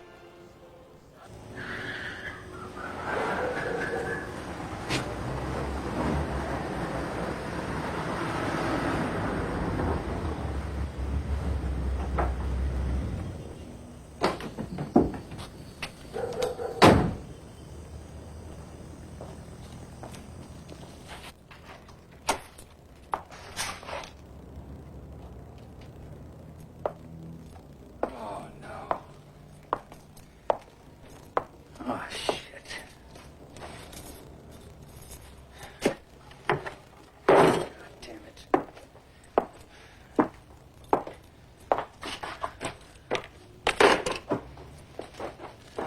Sally!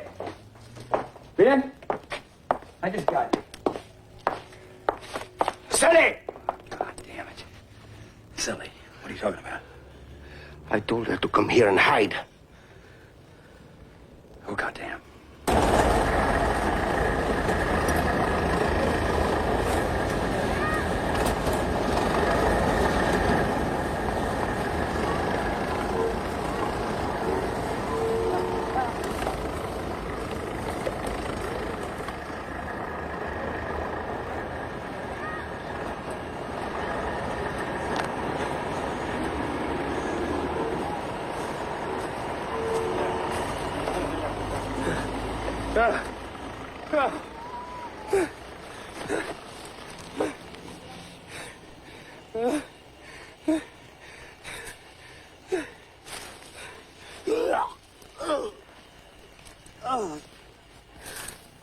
Oh, Sally.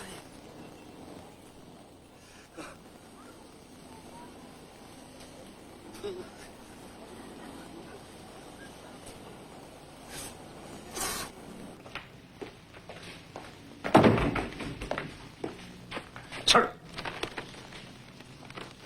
The course set for Sunday, 2 o'clock in the morning. We still don't have definite proof that Enrique is behind it, Apo. But they're all his men. Of course. He's behind it. He's taking advantage of all the Corin nonsense to make his grab for power. By Sunday morning, Johnny Ponce Enrile is finished. Make sure of it. Yes, sir.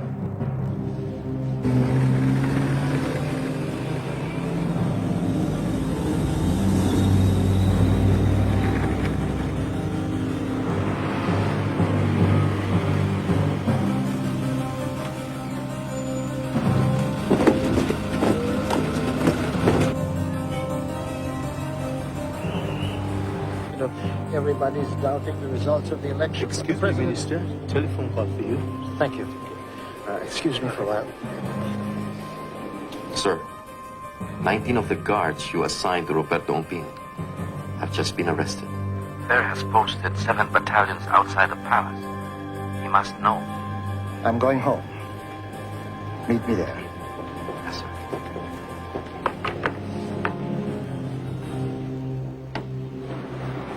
Kanina pa kayo naantay, sir.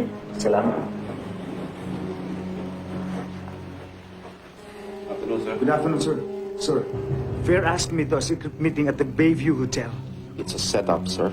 They were going to kill me. Nothing surer. That explains the build-up at the palace. This is it.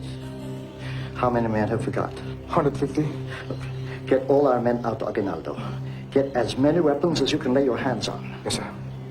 See if you can get Sin and his bishops to support us. Yes, sir. Look, I'll get Eddie Ramos. If he comes with us, maybe you've got a chance.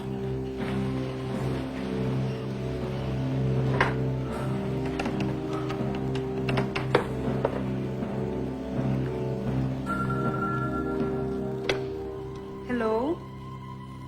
Just a minute, sir.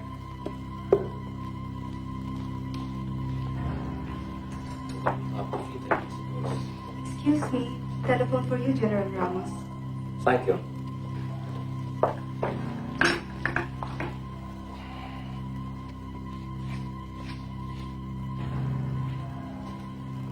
General Ramos. Yeah, Ed. Yeah, Johnny. Listen. Some of my men are about to be arrested. We're going to Aguinaldo. Are you with us? Don't say anymore. This phone is not secure. But I am with you all the way. Thank you. He's coming. Nice.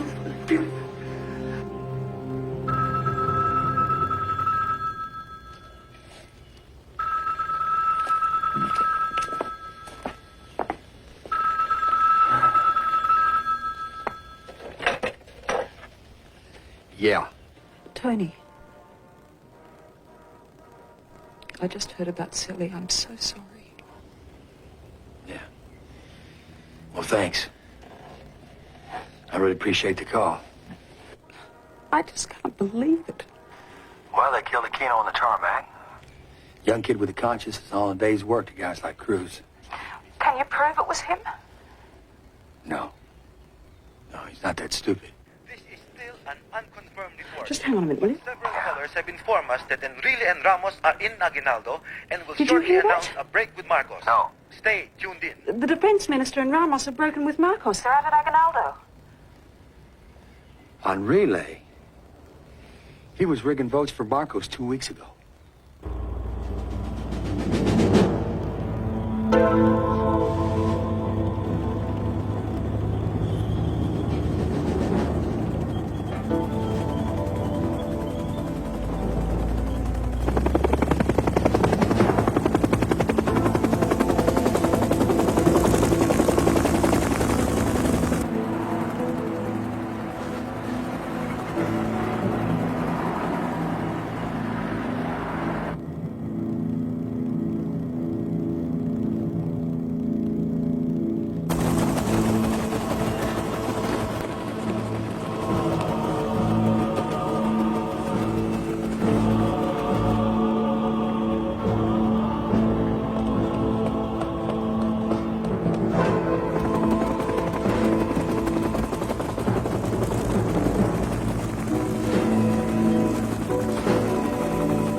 What's happening?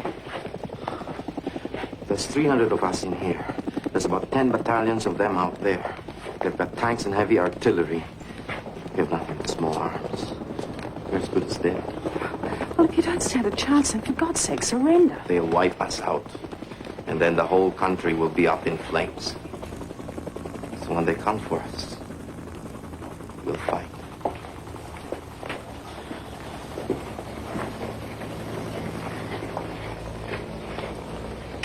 This is Johnny Enrile.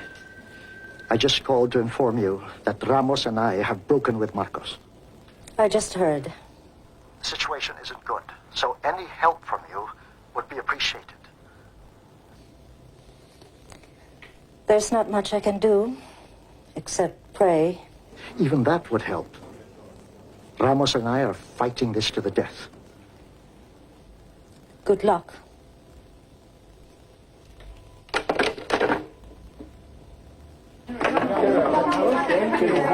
I cannot hear you. Okay. That's it. Move back, Can you please. give us just one quick? Perhaps you can tell us. But Enrile was Ninoy's jailer. I had to beg him to let me see my husband. Everything we said or did in that cell was recorded. Now I'm praying for him.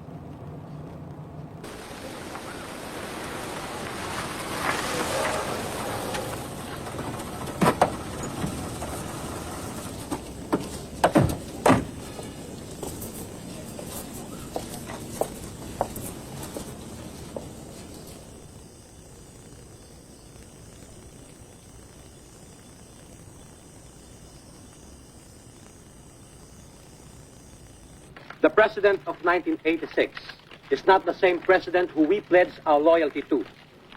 He has put his personal interest, his family interest, above the interest of the people.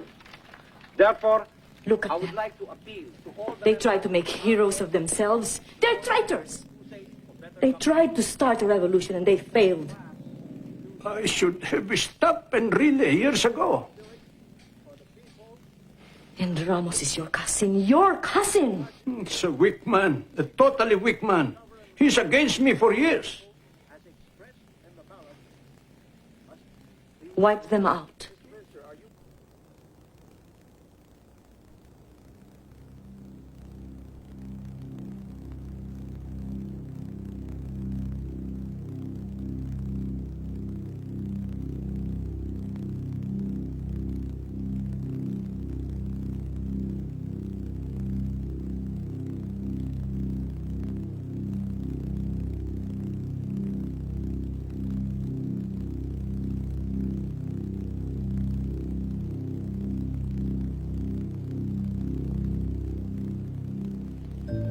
Dearest God, in this dark hour, when the future of our country lies in the balance, please protect and nurture us, that we might do your will. Give us all wisdom and courage to guide this country in your name.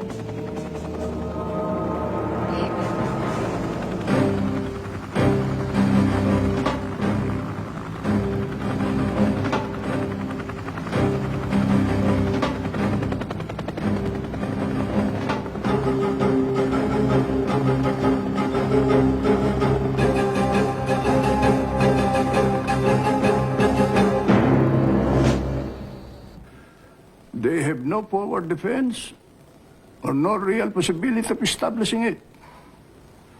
So you can take the tanks up to the upper perimeter. They may have snipers hidden, and that's all they can do. But a handful of snipers aren't going to stop tanks. To use the infantry or the Marines? Use whoever you can mobilize first, but leave battalions in reserve at the Palace and Bonifacio. That's in case they have more support than we think. Whoever you deploy, have this all over by the morning.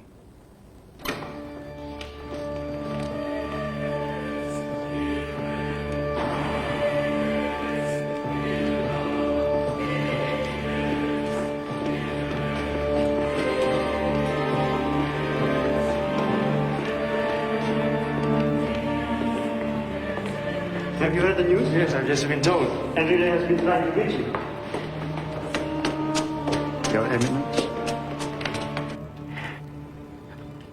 I don't want to die.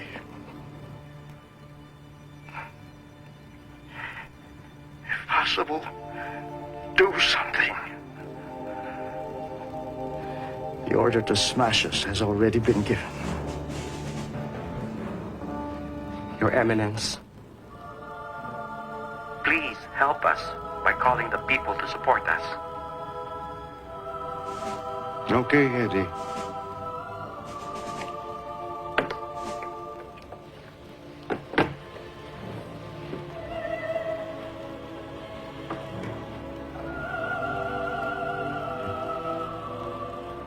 if I tell my people to go out in the streets and there's bloodshed,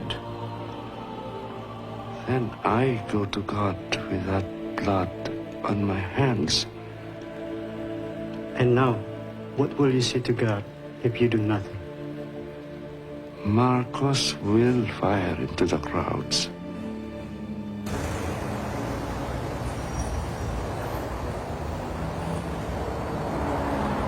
Mr. President, the White House is very anxious that this should not turn into a shooting match, with the communists cheering on the sidelines.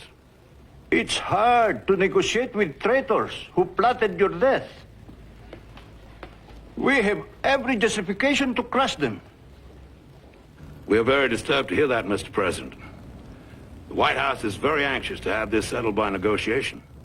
We haven't got much time. I know. I'm counting on more units for support. What about the telephone calls? What's Excuse me, sir, you're going to leave us. Olive, you're crucial to us. More crucial than anyone in Manila. Now, there are only a handful of people outside the gates at the moment. And if their orders shoot to use your men to clear them, the tanks can roll right up to our gates. I have already received the order. Ver called me a few minutes ago. Well, now that you know the score, we're counting on your support. Yes, sir.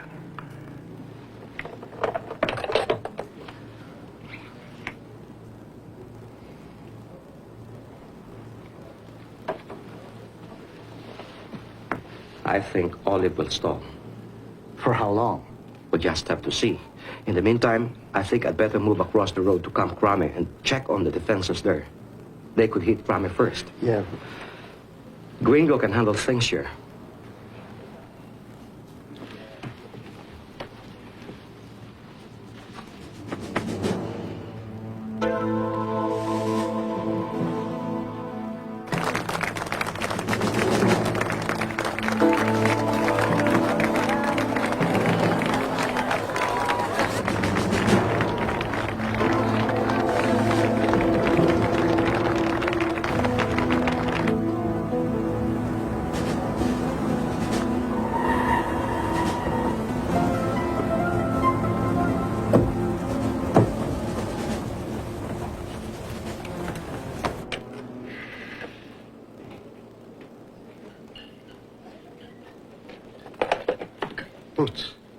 Boots, thanks for coming. Minister, we know what you are trying to do. How can I help? People. Give us people. Listen, this man is from Radio Veritas. You can go straight to air. Boots Aquino. This is Boots Aquino. Tell me when you're ready. Okay. This is Boots Aquino. I am here in Minister Enrile's office at Camp Aguinaldo. He and his men are just bracing themselves against an attack. I am calling on all concerned citizens to surround the camp and protect them with our bodies. Minister Enrile and General Ramos have declared that the regime no longer has the support of the people. I am calling on all my Filipino fellow countrymen to surround the camp and try and prevent bloodshed.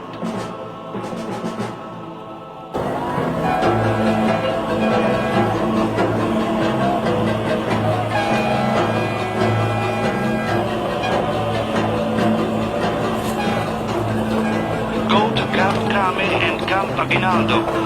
Lend your support to Minister Enrile and General Ramos and protect them. And bring them food. They have nothing to eat.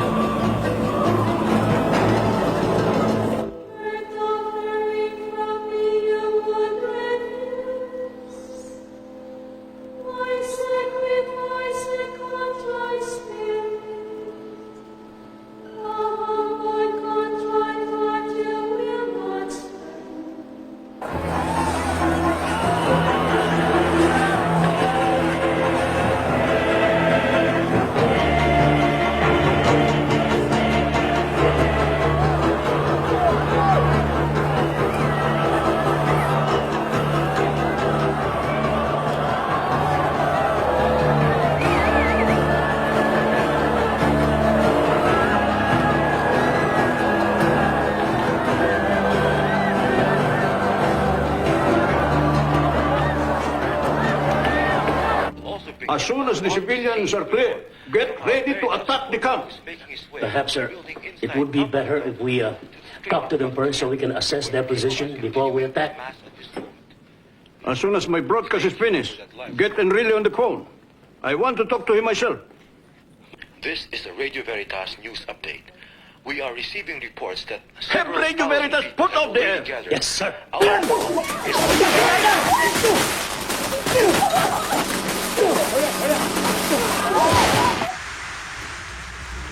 We'll use a backup transmitter.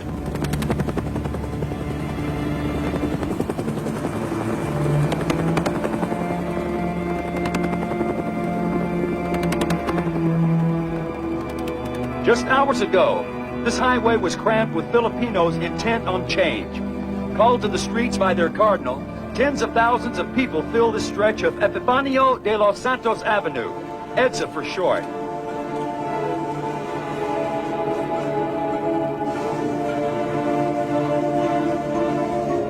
As the night dragged on, however, the crowds peaked, then dwindled rapidly.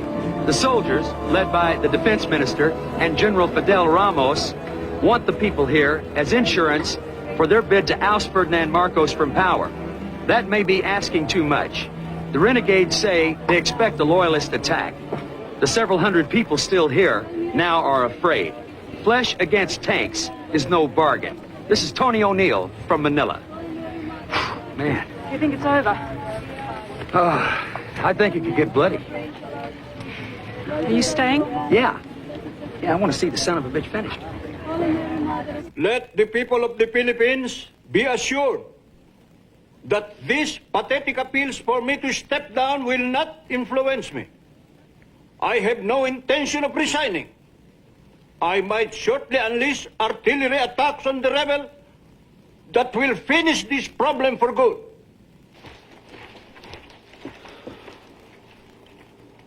Sir, there are only a few people left of EDSA.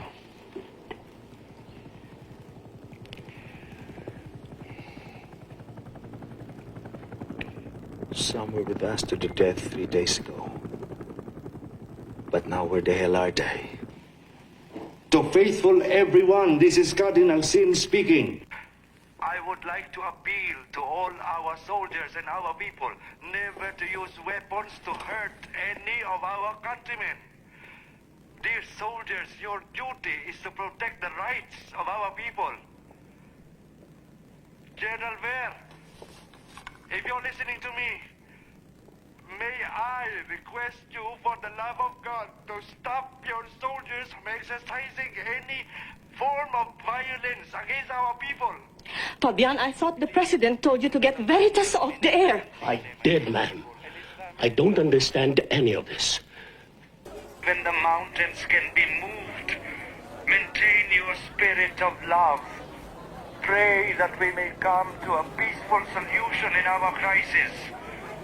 I will bless the men in uniform, but only those that are for peace. I pray that love and peace may reign in this beautiful island. Saint Michael Archangel, pray for our people. Meldy, there are millions out on EDSA. That's just media nonsense. There are millions. Helicopters have been surveying the crowd since this morning. They've just gone out to see the fighting. Like a picnic, like a crowd gathers after an accident. They're wearing yellow. Ferdy, you worry too much. Ever since we met, you worry always. Do you really think the people would want a little housewife to represent our nation? Do you think she would be taken seriously by the leaders of the world like I am? If our position was threatened, there'd be 10 million people out on the streets fighting for us. Our position is threatened. Don't you realize that? Unless we wipe out those rebels before this thing grows anymore, we're finished.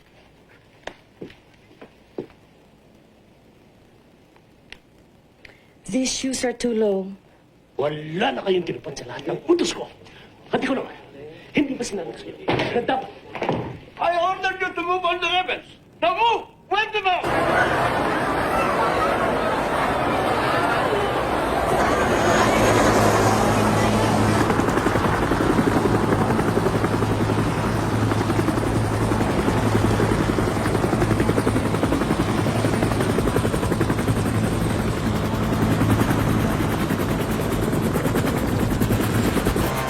Looks like time is running out for the rebel forces inside Aguinaldo and Crame.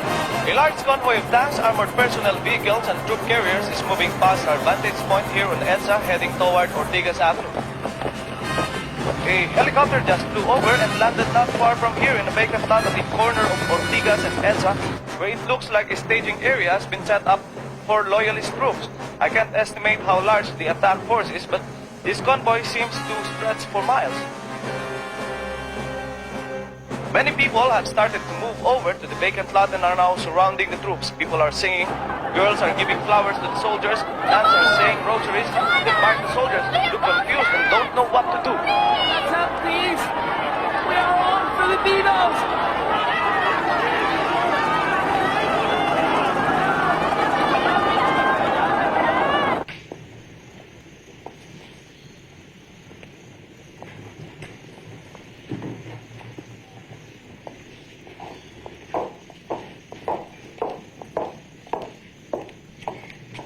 Thank you, sister.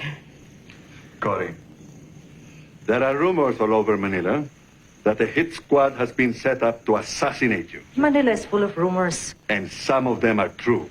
There are 70 nuns praying for me here. What better protection could I have than that?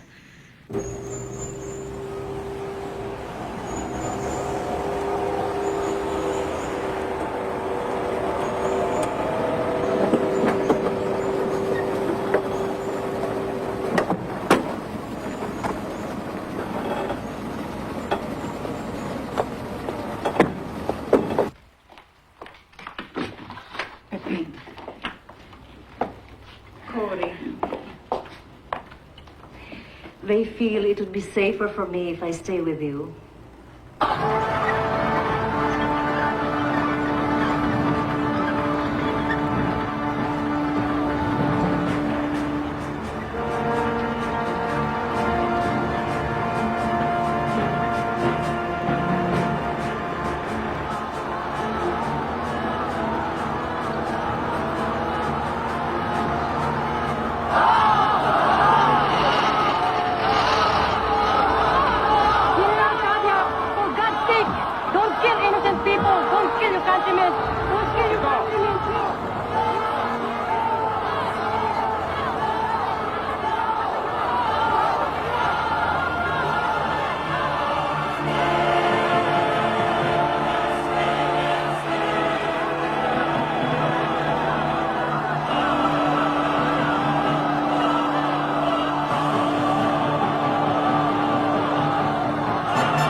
I'm sorry, sir. If I hadn't stopped, people would have been killed.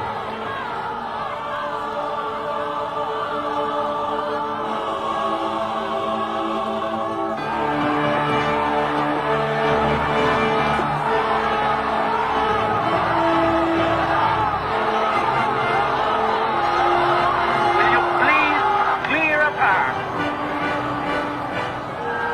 Will you please clear a path?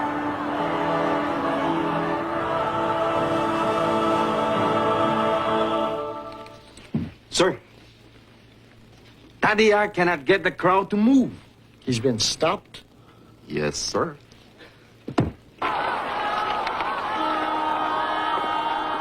There's no way through the crowd, General Tadya.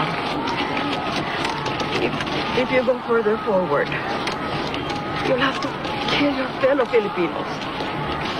And I'll be the first. Move me over there.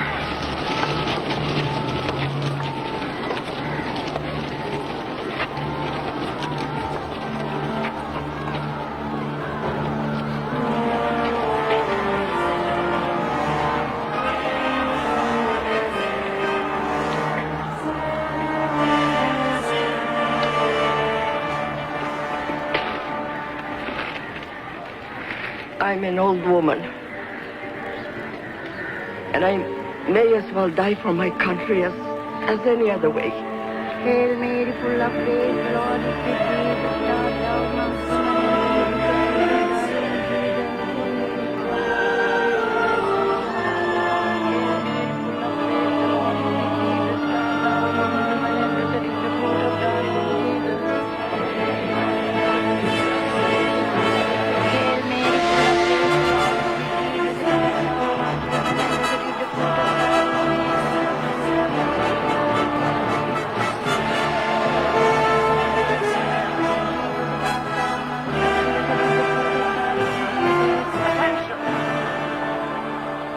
Attention, please. I wish to avoid any civilian casualties. But I am under orders to proceed to Krame. And I am bound by duty to obey those orders. This is your last warning. You know very well who the general is getting his orders from. You people! Who are you getting your orders from? Cory! Cory! Cory!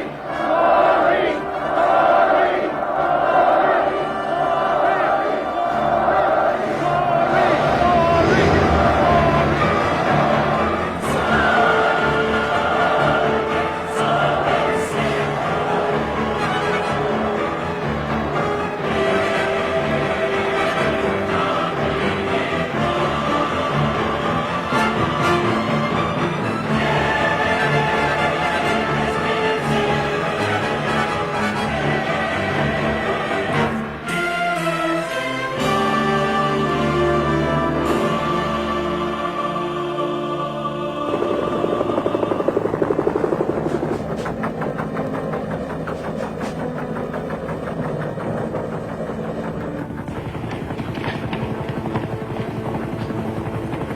Oh, shit, I know that sound. Let's go. Come on, come on.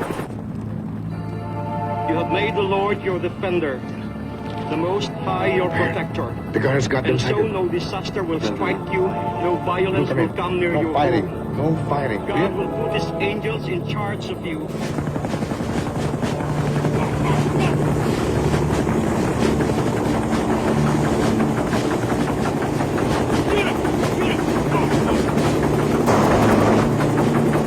I will reward them with long life. I will save them.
Sir, they're landing. I think they're with us. They're with us.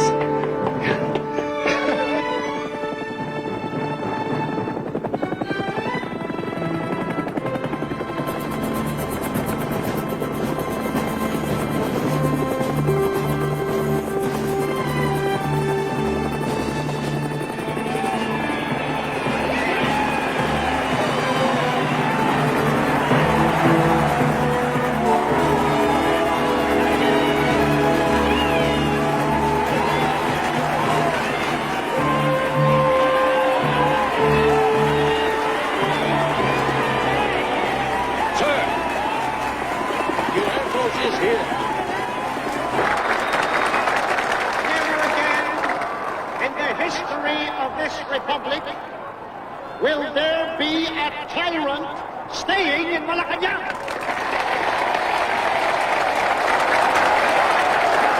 We must always remember what has happened and thank the armed forces of the Philippines for the freedom of the Filipino people.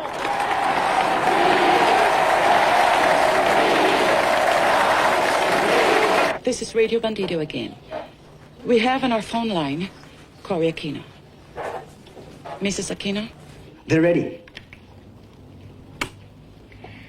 People of the Philippines, by now, most of you will have heard the welcome news that the Marcoses have fled. There is no longer any reason for Filipino to fight Filipino. We must have peace and reconciliation. We must be magnanimous in victory. Tomorrow is the day I will be sworn in as President of the Philippines. And our country will return to democracy.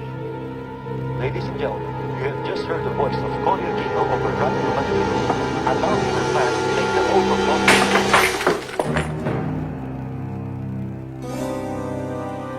To all of you who are out there watching, do not believe these lies. I am still very much in control. They've done it. They've done it. Would they be here tonight with me if I was not totally... You're off the air. Hmm? You're off the air. And we've got Channel 4. Johnny, it's time we shook Marcos up. Greg, tell Colonel Sotelo to take one of his gunships and strafe the palace. Not to kill anybody, just to give them a scare.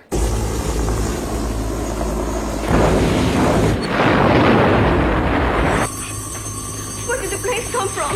You said the Air Force was still with us, Fabian.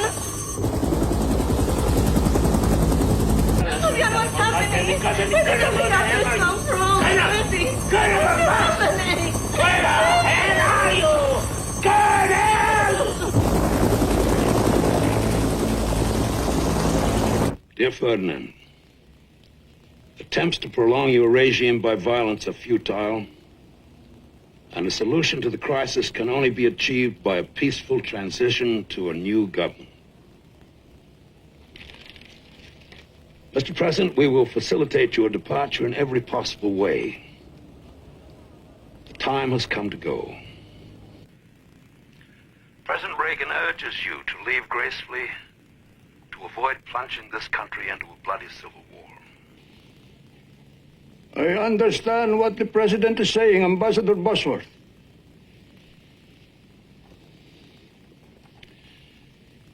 The First Lady is standing here beside me. She understands, but she cannot bear the thought of leaving the palace.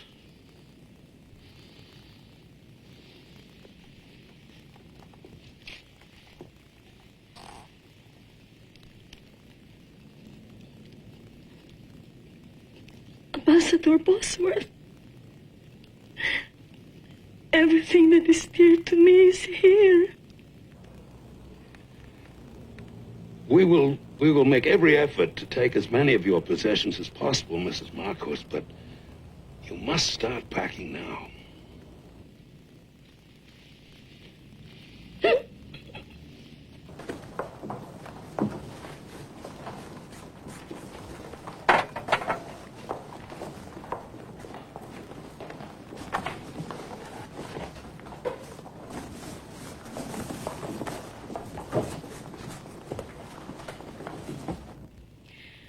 I feel it would be a betrayal of Ninoy if I let Ver go. I know how you must feel. But you must balance that against the harm it can do the nation if Marcos fights to the end.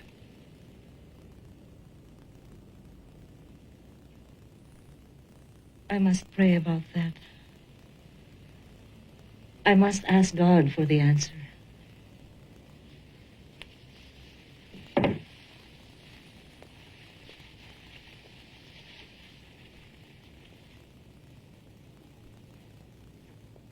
My God, I'm heartily sorry for having offended thee.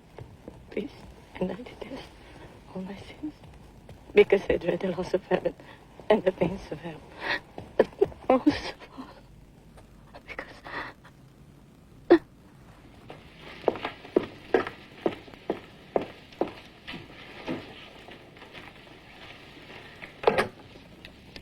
Hello. Could you please get me through to Nancy Reagan? Yes.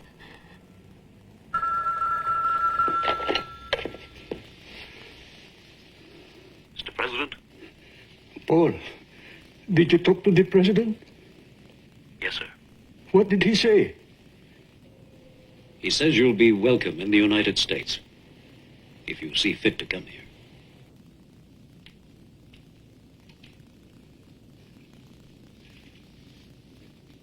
Tell me, Paul, what do you think? Should I step down? I think you should cut, and cut cleanly. I think the time has come.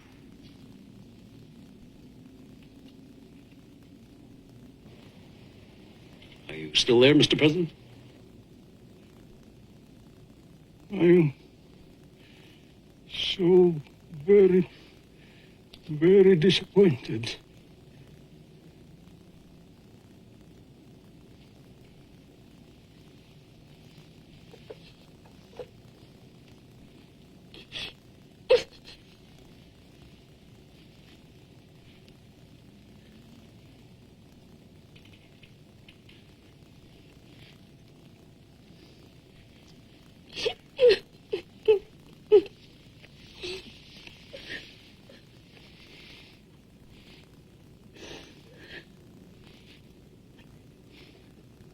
Please place your left hand on the Bible, raise your right hand and repeat after me your oath of office.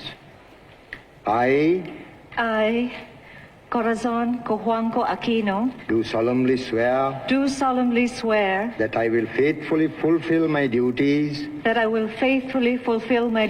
as President of the Philippines, preserve, defend, and execute its just law, and consecrate myself to the service of the nation. So help me God. So help me God.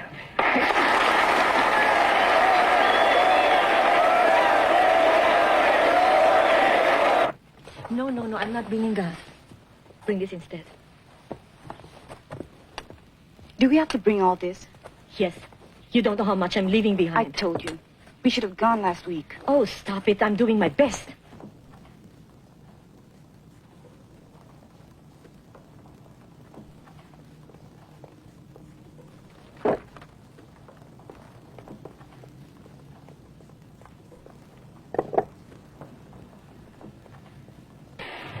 How many places have we got?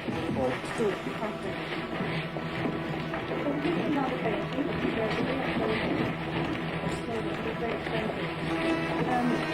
I got my bracelets. Yes, ma'am. Those are important documents. Well, I have gifts for all of you for all the wonderful service you've given us through the years. Thank you. Why don't you get one? Thank you.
Boat's right here, sir. Thank you.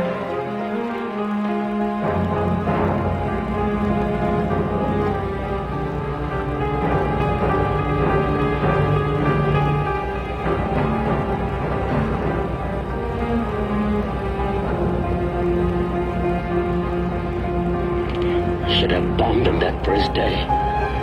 Things would have been different.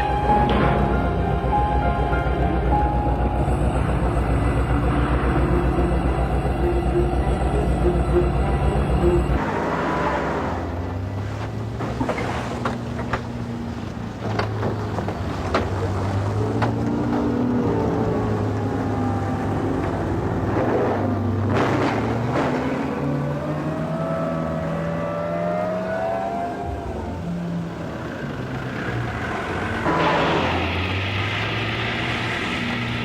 are you going? It's all over. Where's the president? He's gone.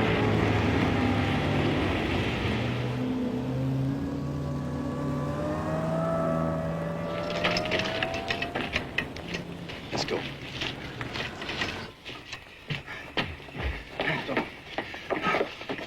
Well, Marcos is gone. Yeah? We just heard him take off, right? Right. Good, come on.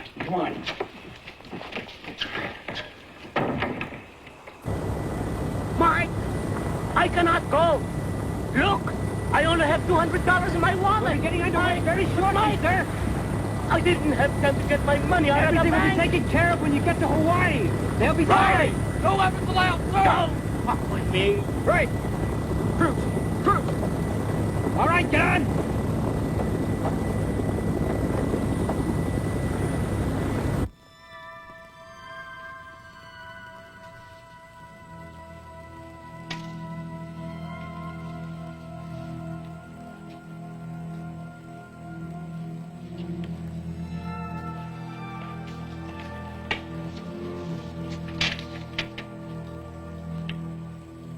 Drugstore.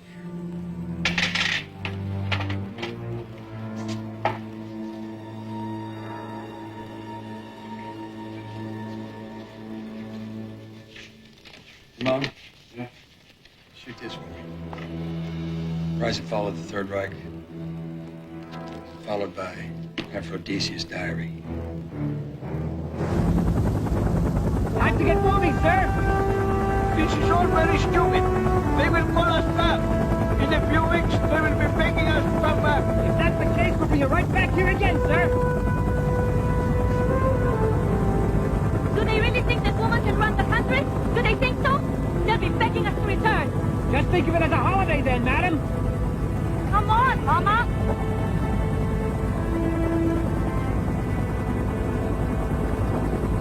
Where are you taking us? Come on, sir. Another flight will take you on to Hawaii. No. Take me to Ilocos Norte. I want to die in my own country. Sorry, sir, I have my orders.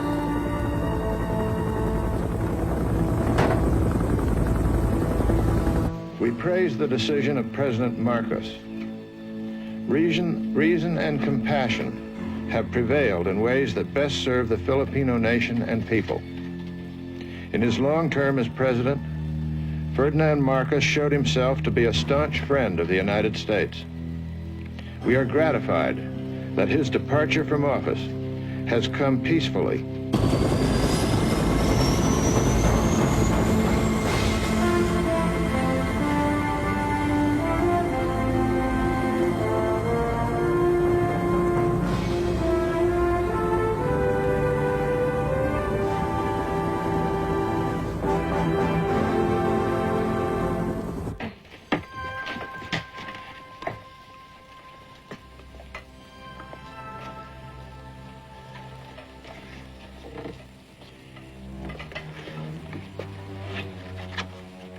Nice little pump here. One of many.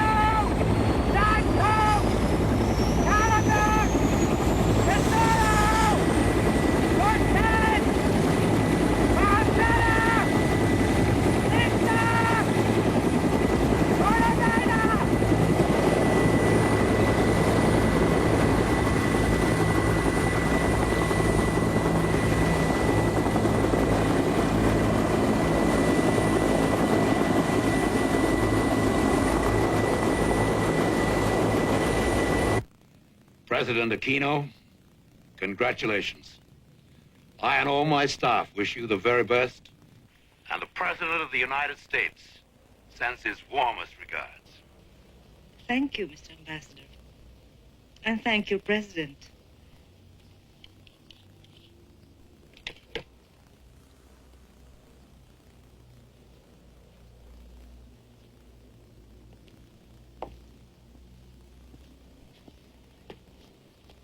They're gone!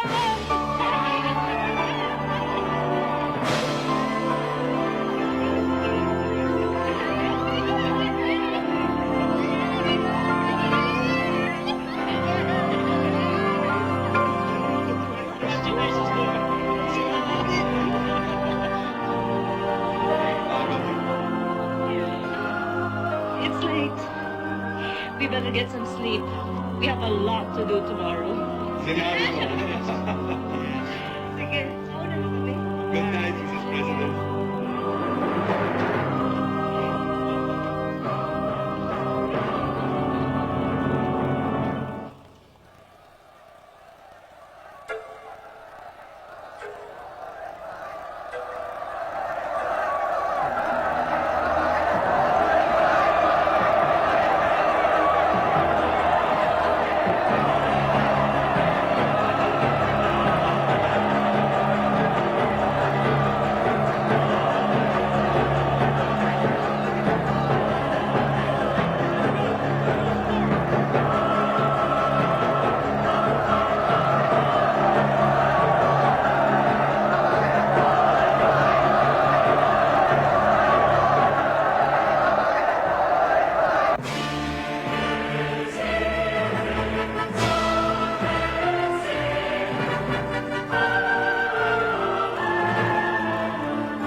In old New York, if I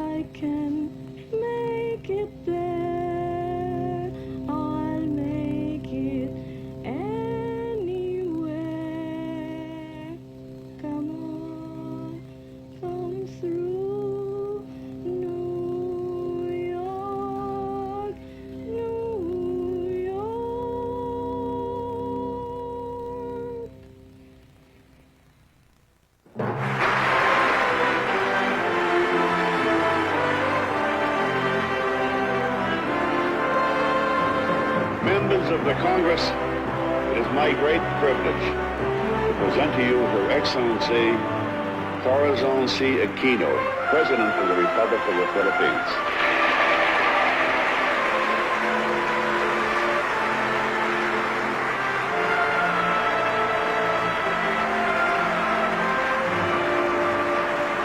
Mr. Speaker, Senator Thurman, distinguished members of Congress. 3 years ago, I left America in grief to bury my husband, Ninoy Aquino. I thought I had left it also to lay to rest his restless dream of Philippine freedom. Today, I have returned as the President of a free people.